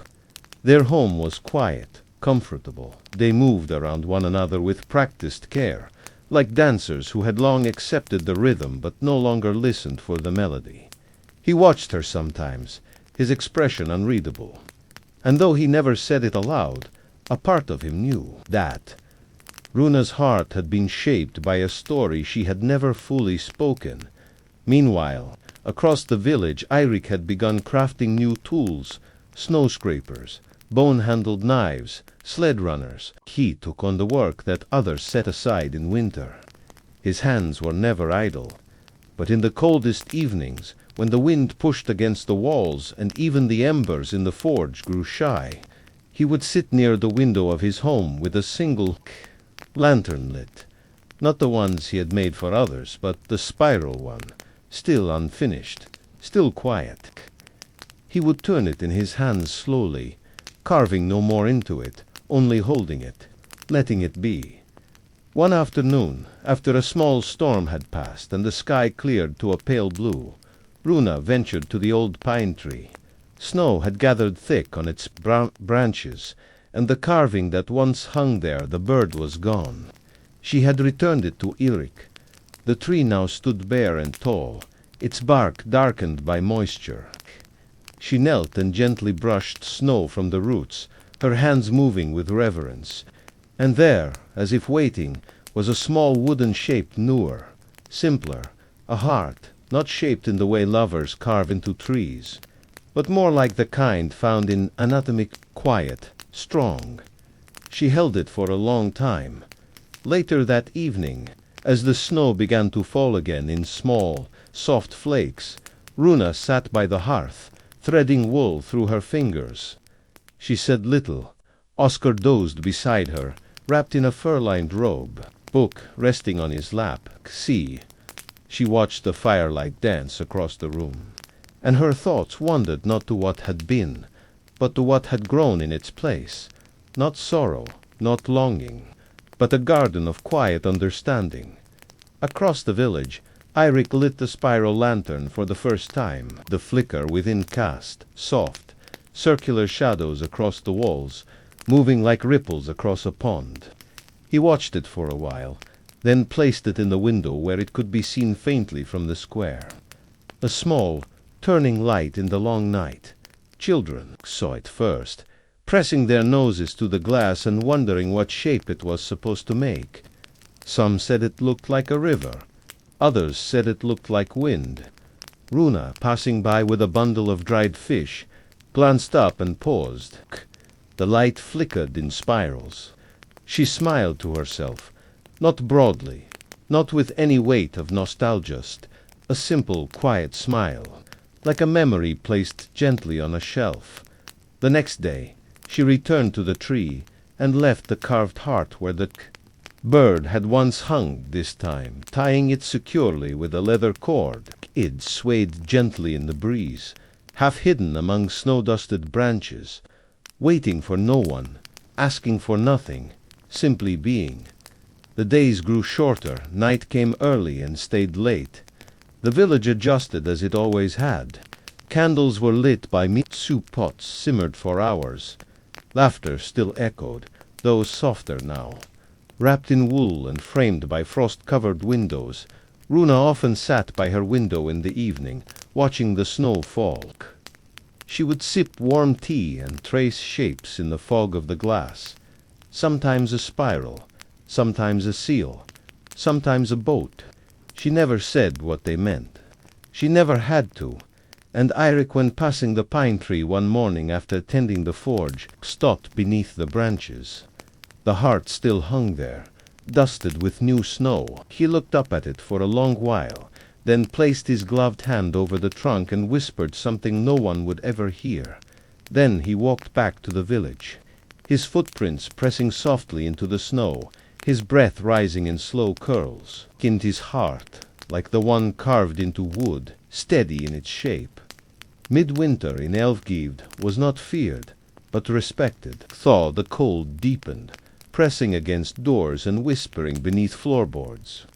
Days passed in a half-light, the sun never rising high enough to fully erase the long shadows that crept through the village. But the people, seasoned and rooted like the trees around them, moved calmly through the hush. They prepared, preserved, and mended. They tended not only to food and firewood, but to memory, to patience, to stillness. The village existed in a rhythm not dictated by urgency, but by endurance. And in this quiet heart of the year, life became something soft and sacred. Runa now moved less through the village and more within her home. Her fingers remained busy spinning, threading, stitching, but her thoughts often drifted toward the window where frost clung like lace. Her days were spent in quiet service, mending a neighbor's glove, preparing a jar of cough syrup for a friend, writing down a recipe passed from an elder. She had become, too many, a figure of quiet wisdom. They came to her not for answers, but for steadiness. She rarely spoke of the past. She never spoke of the carved bird, or the spiral lantern, or the silent meetings beneath trees. But in her heart, those things lived not as secrets, but as truths. Gentle truths, ones that asked for no retelling. One morning, while cleaning the hearth, she found tucked behind a loose stone a small pouch she had long forgotten. Inside were a few herbs, dried and brittle, a folded scrap of cloth, and a wooden bead shaped like a circle. It had once been part of a charm necklace she wore during her girlhood, believed to protect her from missteps on forest paths. She smiled faintly, running her thumb over the curve, and placed it gently on the windowsill, letting the morning light catch its edge. Oscar, noticing, asked about it later. "Old charm," he said casually. She nodded. "For walking without losing yourself." He chuckled softly. "I should carry one of those." She smiled. "Perhaps you already do." Their exchange was kind, comfortable, and honest in its quiet way. They had come to understand each other not through confession, but through patience. He never asked about the distant look in her eyes. She never asked about the silences in his. Tea. They shared warmth, shared responsibility, shared a home built not from passion but from mutual shelter. Across the village, Eirik was preparing his forge for the longest night. Each year, he created a single object meant to last through all the cold and be passed to someone in spring. It was an unspoken tradition he kept alone. This year, he crafted a bowl not large, not ornate, but smooth, sturdy, and carved with the pattern of waves around its rim. On the bottom, inside the bowl, he placed a simple spiral so that it would remain unseen unless one emptied it. It was a small act, but to him it meant everything. He did not yet know who would receive it. He only knew it must be made. As the winter solstice approached, the village prepared for the long night with a ceremony of light. Each home was asked to place a single lantern outside its door, and a path would be formed, a winding river of flame curling through the village, symbolizing endurance, unity, and the promise of return. Runa and Oscar placed their lantern near the doorway, its soft glow flickering against the snow. Inside, Runa watched the other lights appear, one by one, until the entire village glowed like a constellation drawn close to the earth. She stepped out, wrapping herself in her cloak, and walked along the path. No one spoke, no one sang. It was a night of quiet, a night for walking and remembering. The snow crunched beneath her boots, and the lanterns flickered beside her, lighting her way without ever telling her where to go. Near the tree line, where the path bent toward the old well, she saw him. Eirik stood alone, holding a small lantern with both hands. It was the spiral lantern, the one he had once carved but never finished. Now it burned with a steady flame, its light casting slow, turning shadows across the snow. She approached slowly, and he lifted his eyes. There was no surprise, only recognition. "You lit it," she said. "I wasn't sure I would," he replied. "But it's the longest night, and something told me it was time." She looked at the spiral pattern, the way the light moved in slow circles. "It's beautiful. It's still unfinished," he said. She stepped closer. "Aren't we all?" They stood together for a long while, saying little. The snow drifted gently around them, and the quiet of the village wrapped them like a shared cloak. Above, the stars blinked in a sky so clear it felt like glass. Runa turned toward him, her voice barely more than a breath. "Thank you for carrying me, for not asking for more than what I could give." Eirik's eyes glinted with the lantern's light. "You gave enough, more than you know." She reached out, just once, and touched his arm, not for comfort, not for longing, but for something simpler: gratitude, presence, the knowledge that love did not always need a name to be true. Then she stepped back, nodded, and walked on. Eirik remained, holding the lantern, watching her shape disappear into the soft folds of snow and shadow. His hand warmed around the wooden frame. His heart, long, quiet, beat with a rhythm not of hope, nor of regret, but of peace. When he returned to his home, he placed the lantern on the windowsill and let it burn until morning, and Runa, back in her house, tucked the wooden circle from her childhood beneath her pillow. She lay down beside Oscar, closed her eyes, and slept not with dreams of the past, or visions of what might have been, but with a stillness as deep as winter itself. And outside, Elvkved glowed, each lantern a heartbeat, each light a quiet promise that even in the coldest night, something sacred endures. The days that followed the longest night were slow, quiet, and pale with snow. In Elvkved, time seemed to stretch, each morning an echo of the last, each evening folding into the next with the softness of wool against skin. The sky remained gray for days at a time, and the sun, when it rose, offered only a weak golden glow that barely reached over the rooftops before sinking again behind the hills. Still, the village moved forward in small, careful ways. Smoke curled steadily from chimneys. The forge hummed with a soft rhythm. The scent of cedar and dried fruit hung in the air. And the people, wrapped in furs and thick wool, shared glances, and gestures rather than words, as though language itself had chosen to hibernate. Runa settled into the deep rhythm of winter with grace. Her days were occupied by simple things: grinding spices, twisting candle wicks, reading aloud to her neighbors' children when they came by with bright cheeks and cold noses. She had become, quietly, the person others leaned on, the one whose voice steadied, whose touch reassured, whose silence offered comfort.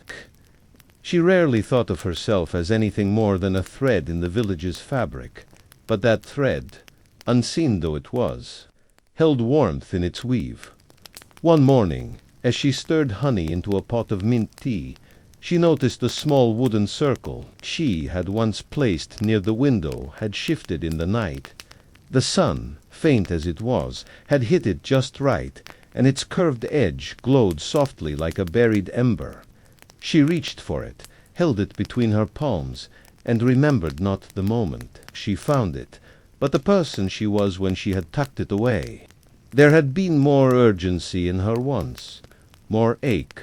Now there was something gentler, a deep, unshakable stillness.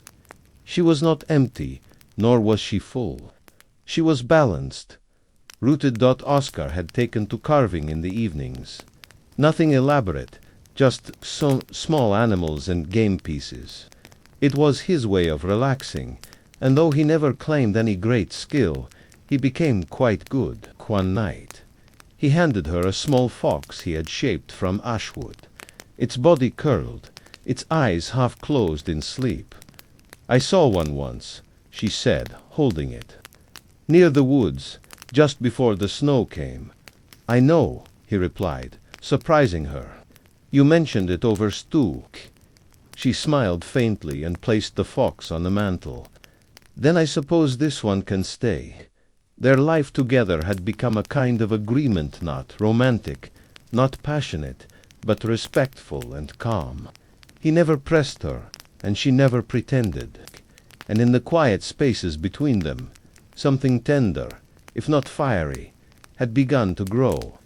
It was not love in the way songs are sung, but it was shelter. And some hearts, once bruised by deeper winds, come to crave shelter above all. Across the village, Eirik continued his quiet work. He had started carving another lantern, this one smaller than the first. Its pattern was simpler too, just a band of small circles around the top, like beads strung across the night. He worked on it with no specific plan for where it would go, or who might use it.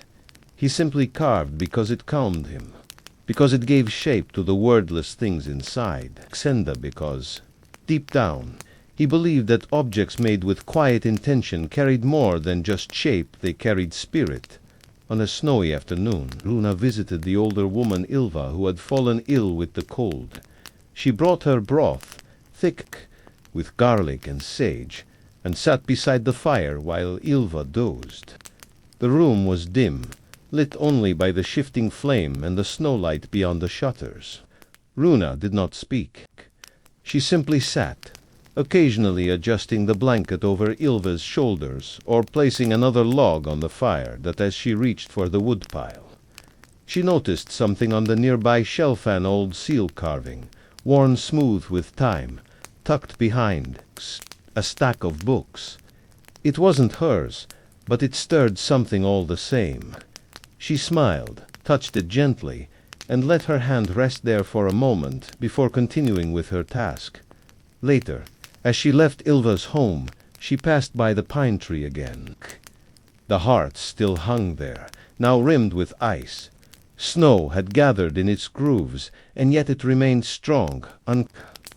She reached up and brushed the snow away, her breath curling in the cold. There were no words spoken, no need. That evening Eirik placed his new lantern at the foot of the ash tree bench. No ceremony, no gathering.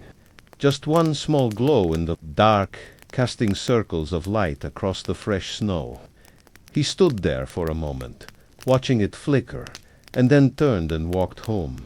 And Runa, seated by her hearth, holding a cup of tea warmed with cinnamon and clove, glanced toward the window as the wind picked up.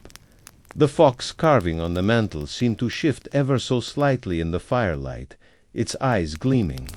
She smiled softly to herself, not because she had heard anything, not because she had seen a sign, but because she felt something stir. A presence. Not near, but not far. That night, sleep came quickly, the kind of sleep that is not heavy, but deep.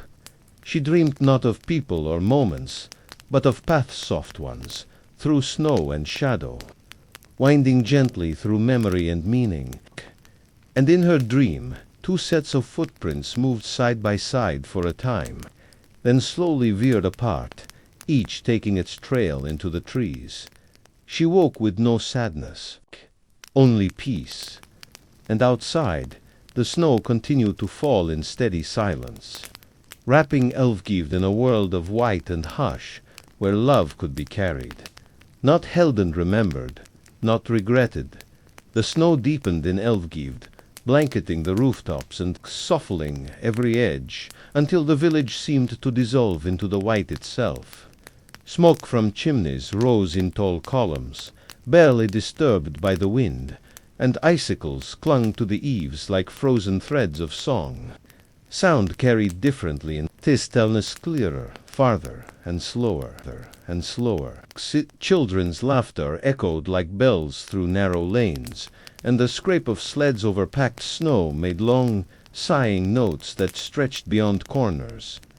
Inside the homes, fires burned low and steady, casting light that flickered across furs, wooden beams, and tired eyes. Runa had begun waking earlier, often before the rest of the house stirred. She would sit near the hearth, wrapped in a thick shawl, hands around a warm cup, eyes fixed on the fire. She didn't think of much in those moments, just watched, listened, breathed. Sometimes she would recall the long-ago mornings when she crept out into the cold to walk the deer paths, where frost coated the trees and silence was a kind of song. But those memories no longer tugged or ached. They simply existed, like old pages in a book she kept close. Even if she didn't read them often, Oscar, too, had found a rhythm in winter. His hands were less busy with trade and more often occupied, with repairs, records, or the shaping of small gifts for children and neighbors. He had begun reading more in the evenings, and though he rarely said much about the stories, he would sometimes pause and look at Runa as if a line had reminded him of something he'd forgotten. She would meet his gaze, nod gently, and return to her knitting or stitching. They spoke less now, not from distance, but from ease. Their silence was not empty. It was shared. The wooden fox still sat on the mantel. Sometimes Runa would reach out and turn it slightly, adjusting its posture to face the fire or the window. She had begun placing it on the windowsill during the day, as if giving it a better view of the world beyond. And when she brought it back inside each night, she did so with a kind of care usually reserved for delicate things. One evening, after a long, quiet day of spinning thread and preparing dried meat for storage, Runa stepped out into the snow just before dusk. The sky was that pale blue-gray that only came in midwinter, the color of silence itself. She made her way toward the pine tree, drawn more by instinct than intention. The heart still hung there, firm in its place, though the leather strap had begun to fray. She stood beneath it for a long while, watching it sway in the light wind. Then she reached up, untied it gently, and brought it close to her chest. It was cold, of course, but she didn't shiver. She simply held it. She didn't know why, but she felt it needed to come home with her now, not to forget, not to bury, but to continue its life in a different place.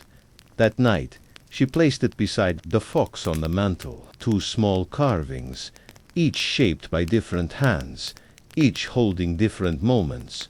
Together now, without tension, across the village, Eirik sat beside his window, spiral lantern glowing beside him. He had just finished a small knife with a bone candle, meant for a boy turning 9. The blade was dull, purposefully so. The handle had been shaped with care. He had carved a boat into its side. It had been years since he had carved a boat. He turned the lantern slightly, letting its shadows spiral across the room, and closed his eyes. He didn't think of Runa the way he once had. He didn't wonder what she was doing or imagine her steps. Instead, he thought of warmth. Of all the warmth she had left behind in the places they had stood together. How much light could come from something that never asked to burn forever? A few days later, Runa joined a gathering of village women to sew quilts for the elderly. The longhouse was filled with the sound of thread pulling through cloth, of quiet jokes, of old stories told with soft laughter. It was a comfort. They worked in silence for stretches, their hands moving while the wind howled outside. Runa stitched cage of a pattern of interwoven lines, spirals, waves, and a small fox near the corner. No one asked what it meant, and she didn't offer. But when the quilt was finished, she chose to give it to Ylva, who had grown frail and now spent most of her days beside her hearth, dreaming of younger winters. That evening Runa returned home. Ganda lit a single candle on the windowsill. The fox and Hart sat beside it. She sat nearby, holding the wooden circle from her childhood. She turned it slowly in her fingers, not thinking, not remembering, just feeling the shape of it. In the silence, she whispered something, not a name, not a wish, just a thought. A thank you, perhaps. A farewell, or maybe a welcome. The words didn't matter. What mattered was that her voice had risen in that room, that something had been spoken, even softly, and that night she slept more deeply than she had in weeks. In the darkness, the snow continued to fall in the forge. Eirik carved one last object for the season, a hollow ring to wear around the neck, etched with trees and wind. He didn't know who it was for. He only knew that it had waited to be made for a long time. And in the heart of winter, beneath the quiet stars, Elvkved remains still, strong, and softened by the small secret warmths that people left behind in the things they chose not to say. The snow did not stop. It fell day after day, not in fierce storms, but in quiet persistence, as though the sky had simply decided to place a soft hand over the village and let it rest. Elvkved slowed with it. Chores took longer, visits became fewer, and voices dropped into murmurs. Footprints filled in quickly, Paths needed to be cleared each morning, and firewood had to be carried twice as often. But no one complained. It was the deep heart of winter, and the village knew how to breathe with the season rather than resist it. Inside the homes, time stretched. Fires burned steadily, warming pots of stew and filling the air with the scent of rosemary and root vegetables. Wool was spun slowly, cloth mended carefully, and songs hummed quietly near window panes traced with frost. The world outside was all hush and silver. The world within was all flame and shadow. Runa found herself watching the snow more often. She would sit by the window with her shawl wrapped tightly, a cup of broth in her lap, and simply observe. The fox and heart carvings remained beside her candle, now dusted with a little soot from the fire. She had moved them once, thinking to place them in a drawer, but returned them by evening. They were not decorations. They were witnesses. She had begun to write again, quietly, in a small book tucked between her herb jars. Nothing grand, just thoughts, fragments, lines of memory, lists of scents or places or shapes. One page simply read, his hands in silence. The boat, the path, breath we didn't take. Another was filled with drawings of tree bark and spirals. No one read them. She didn't write for remembrance.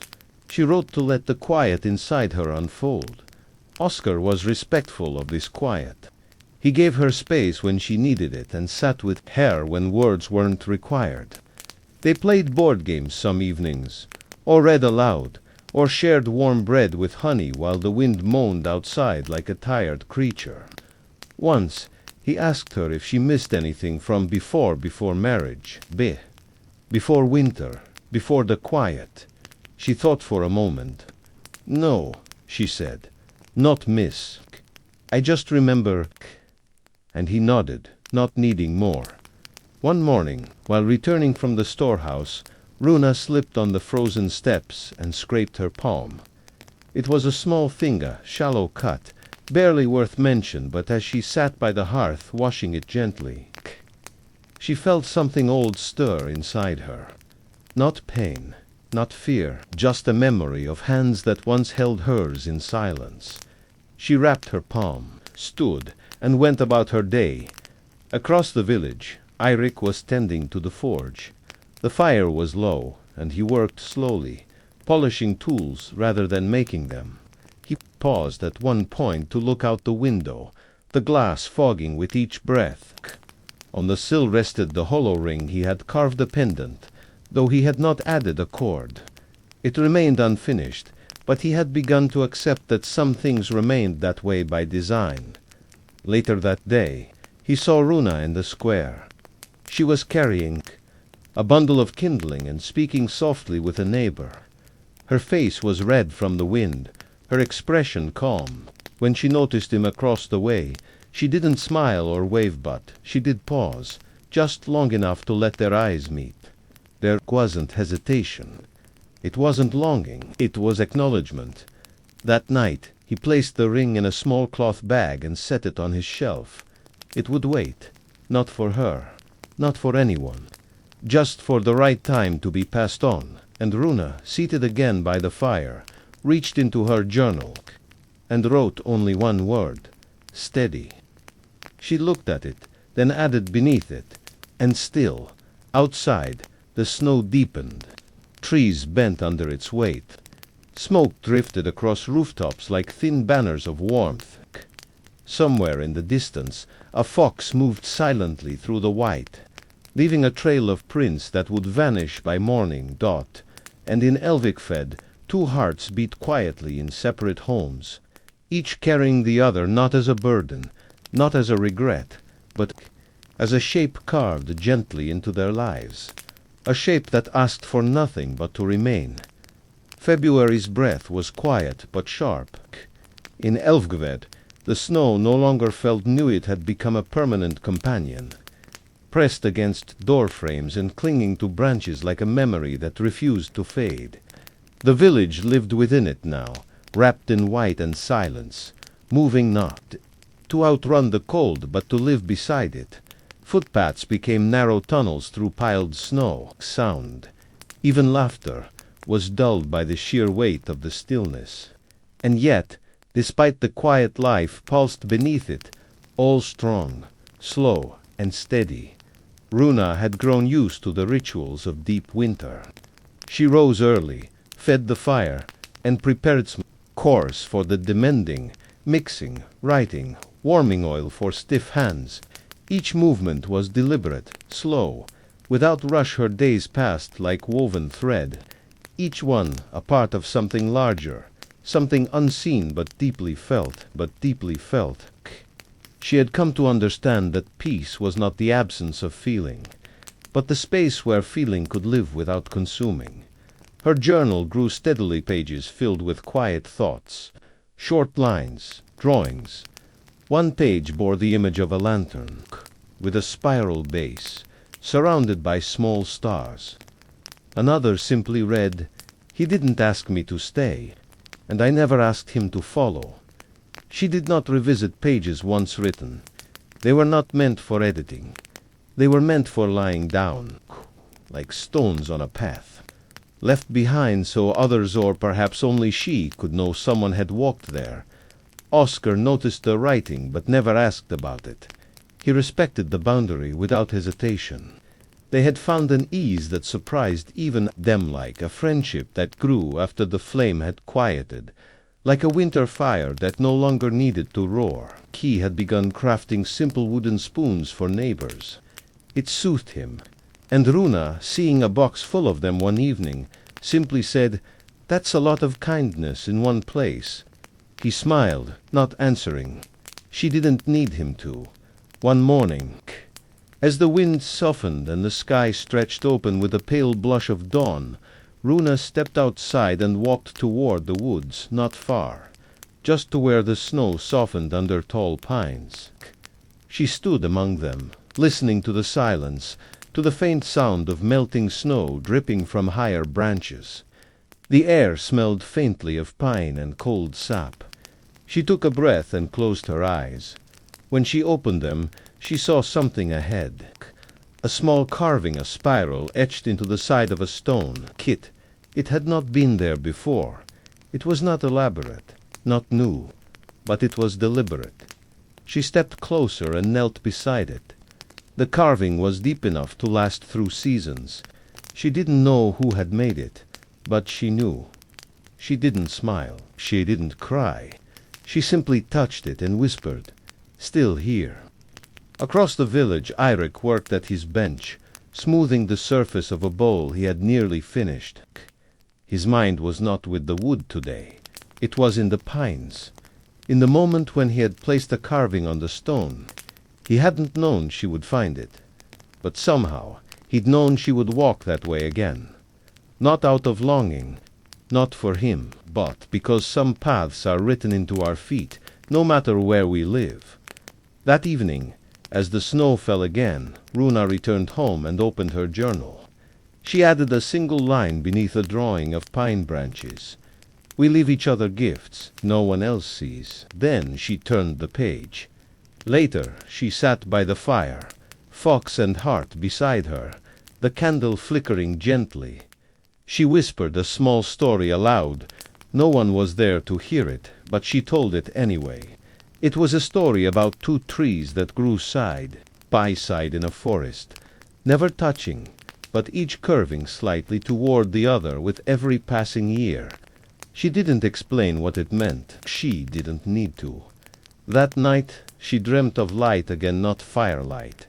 Not the forge's glow, but soft lantern light, spiraling outward in the dark. In her dream, it didn't guide her. It didn't call her.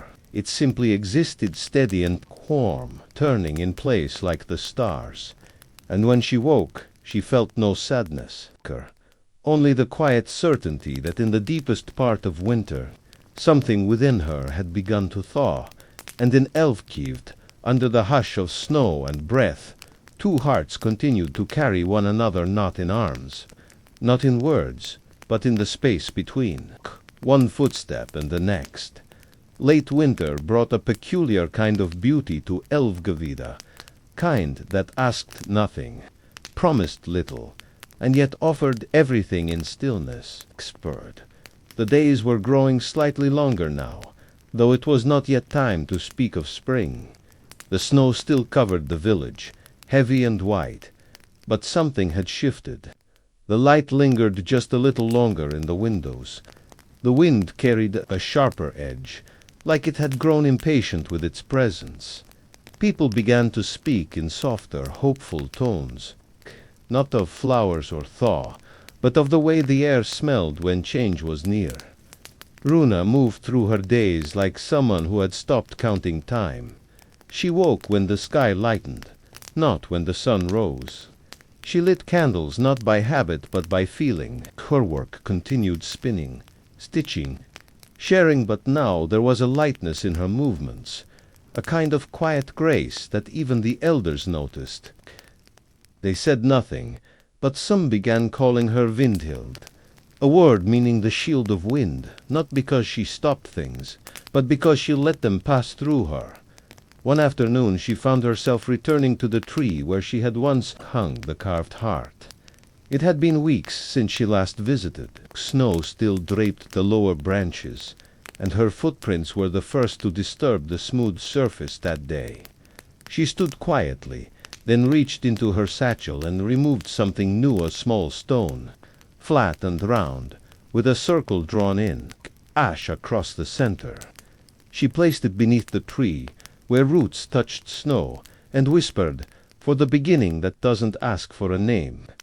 Across the village, Eirik was finishing his final winter commission, a cradle for a family expecting their first child. Kit was plain, sturdy, and without unnecessary flourish, shaped for a small carving inside the headboard, where the baby's eyes might one day rest.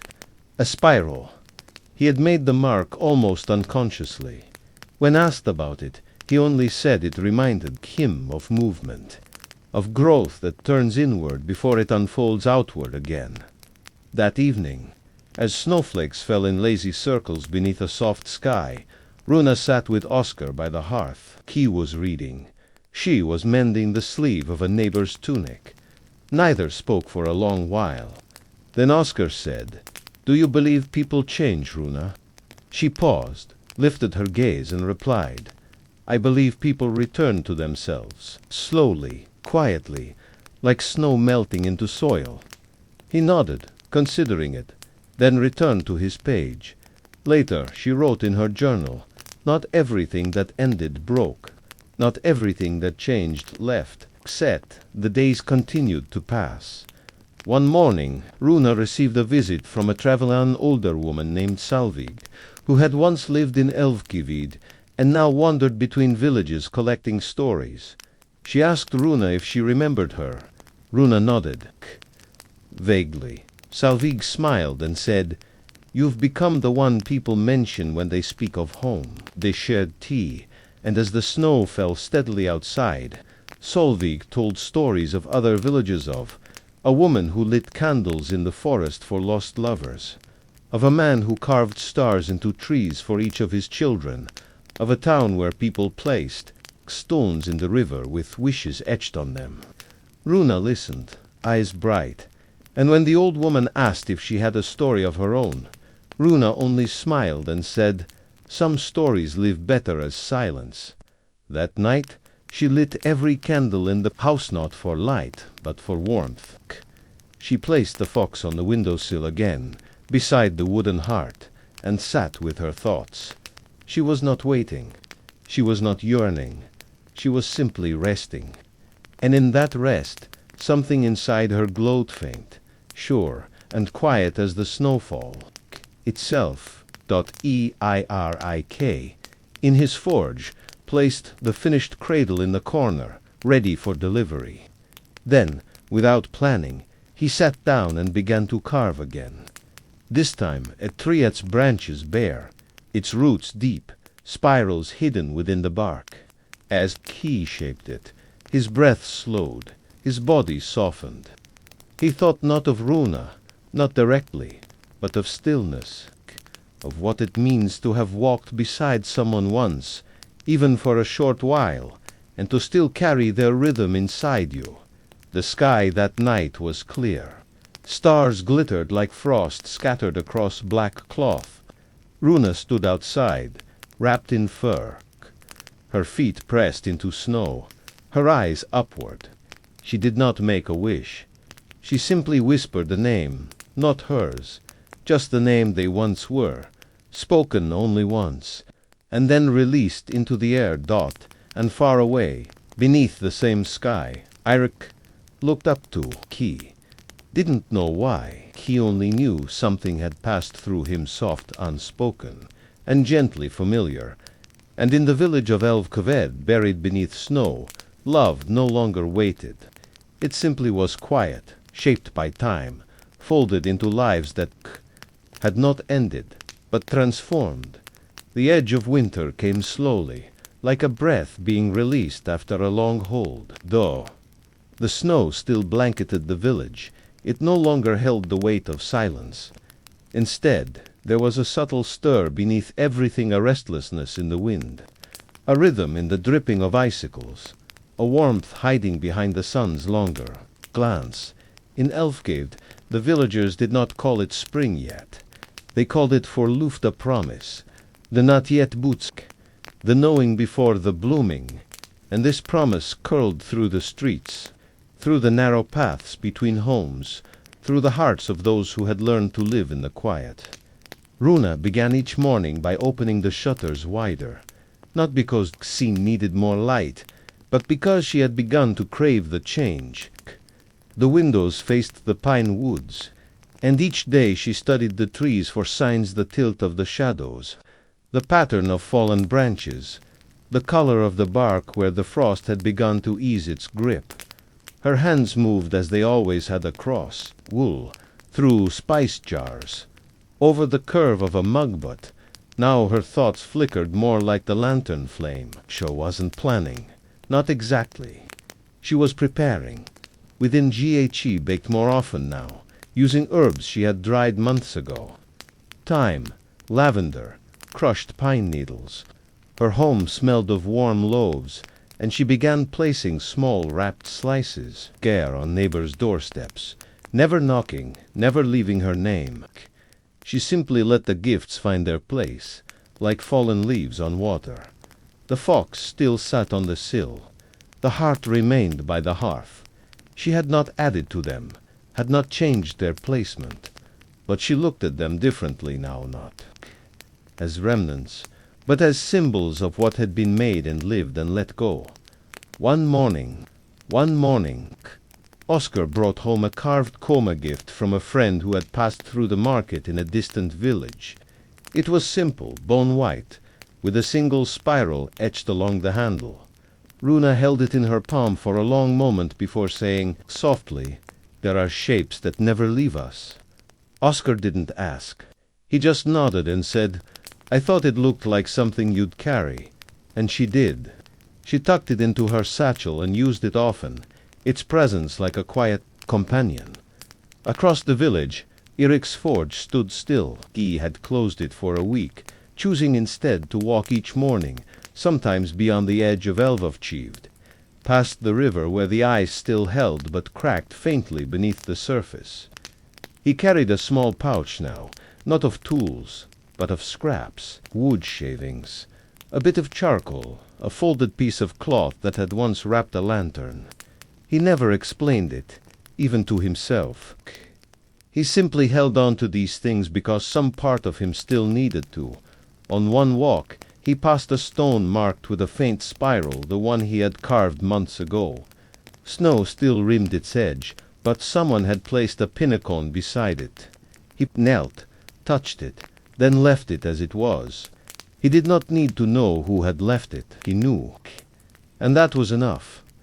That evening, Runa lit a single candle and opened her journal. She drew a tree bare branches, wide roots, a circle carved in the center of the trunk. Beneath it, she wrote, "There are stories we do not tell, but we live them anyway." Then she closed the book and sat beside the fire, not thinking, not waiting, just being. As the days stretched longer and the nights softened, small changes began to unfold. The snow on the rooftops melted in uneven lines. The forge reopened. Children ventured out farther. Runa helped plant early herbs near the southern wall of her home, brushing aside frost to press the seeds into the earth.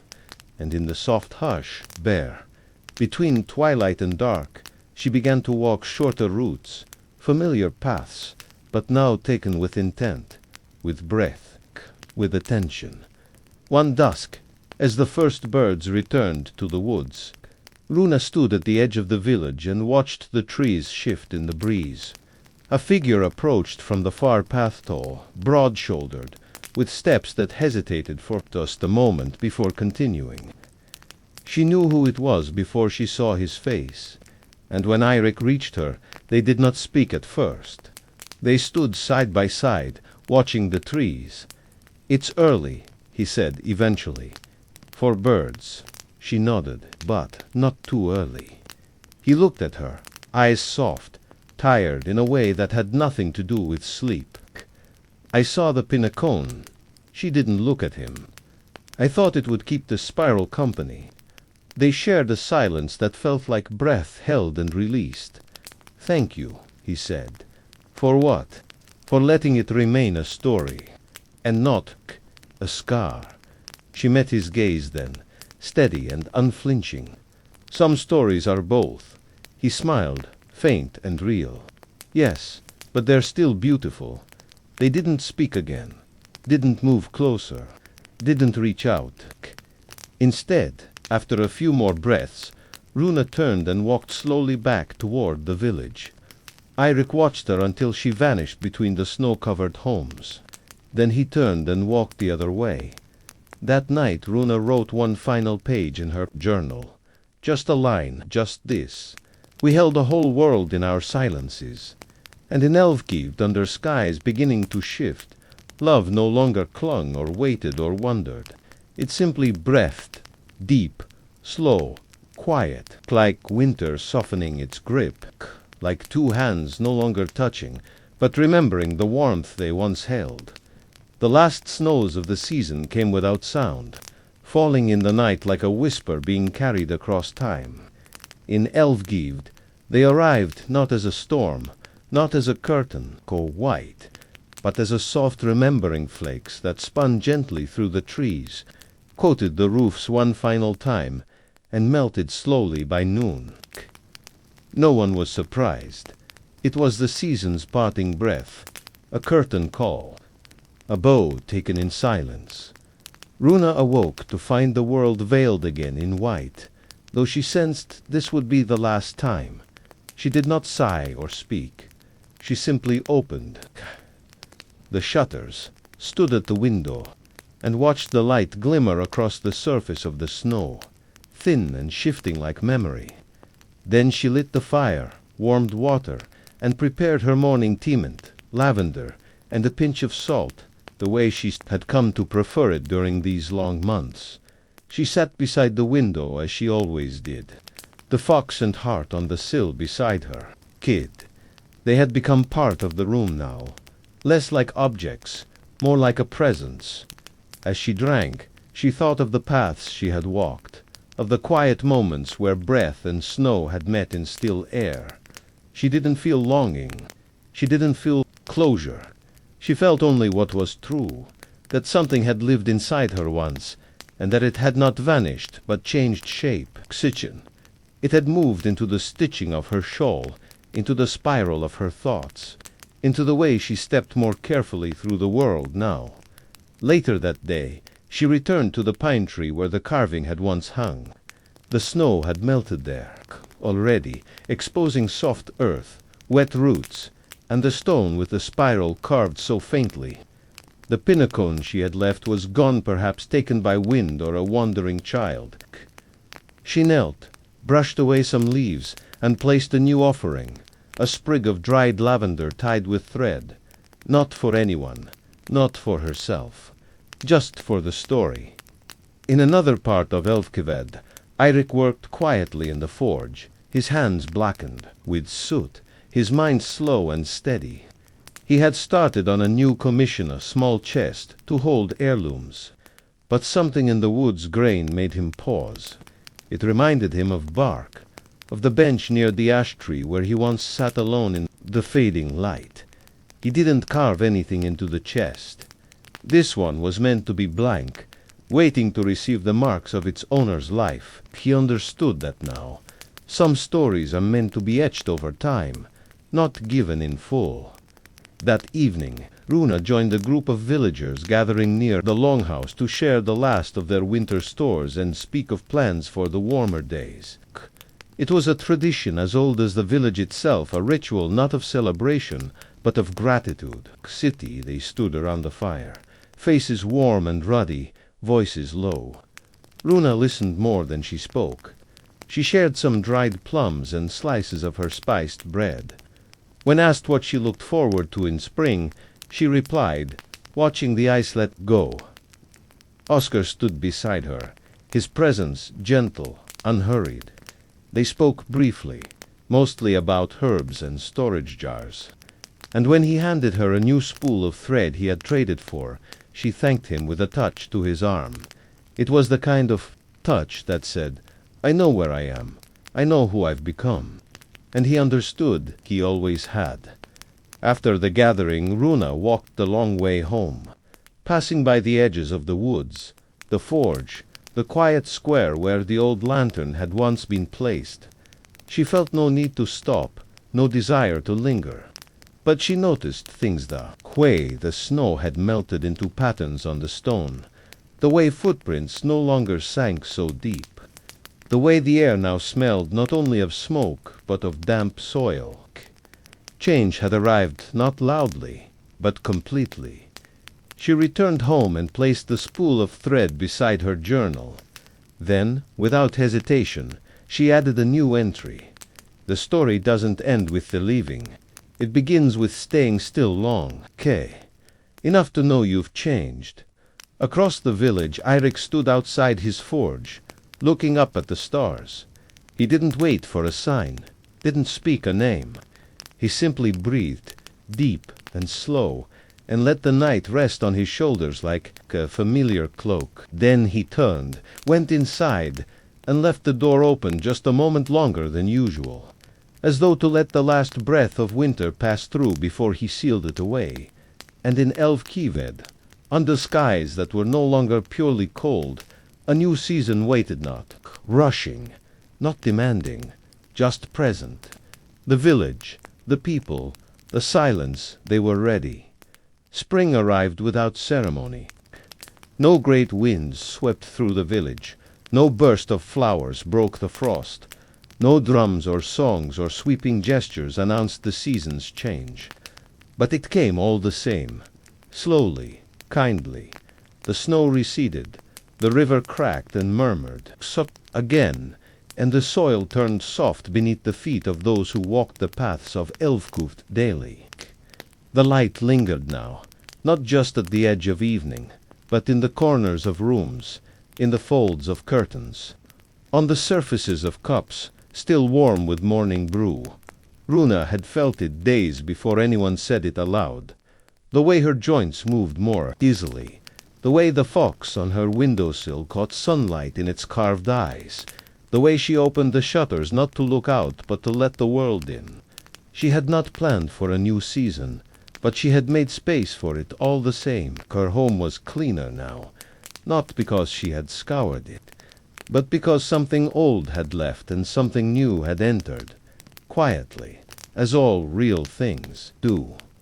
Her journal was full now. She had not written in it for several days. She didn't feel the need, not because the thoughts were gone, but because they no longer demanded to be caught. They simply lived within her. Some are fragments, some are lessons, some as memories too soft to hold but too real to forget. One morning she took a walk through the woods alone, not to the old pine tree, not to the riverbank, just through the woods as they were. Buds had begun to swell on the tips of branches, and birds called softly from high places. She strolled, touching bark, collecting small fallen twigs, pausing at places where once she had stood and felt the weight of longing. The weight was gone now. In its place was something else, stillness. Yes, but also lightness. The kind that doesn't come from forgetting, but from carrying something so long that it becomes part of your breath. She passed the forge without looking in. She had learned, don't require revisiting. They require release. Back at home. She opened a wooden box and placed inside it 3 things: the fox, the heart, and the carved comb. She tied the box shut with thread, then placed it beneath her bed. Not hidden, not locked, just tucked away. Safe. Later that day, she joined neighbors in turning the soil for planting. Her hands worked steadily, and when she found a small white stone shaped like a tear, she handed it to a child nearby who smiled and said it looked like a moon. That night, she cooked stew for Oscar and 2 traveling merchants. They laughed around the fire, and though the wind still carried a chill, the doors remained open. Eirik, across the village, had built a bench outside the forge. He sat on it now most evenings, even when no one came by.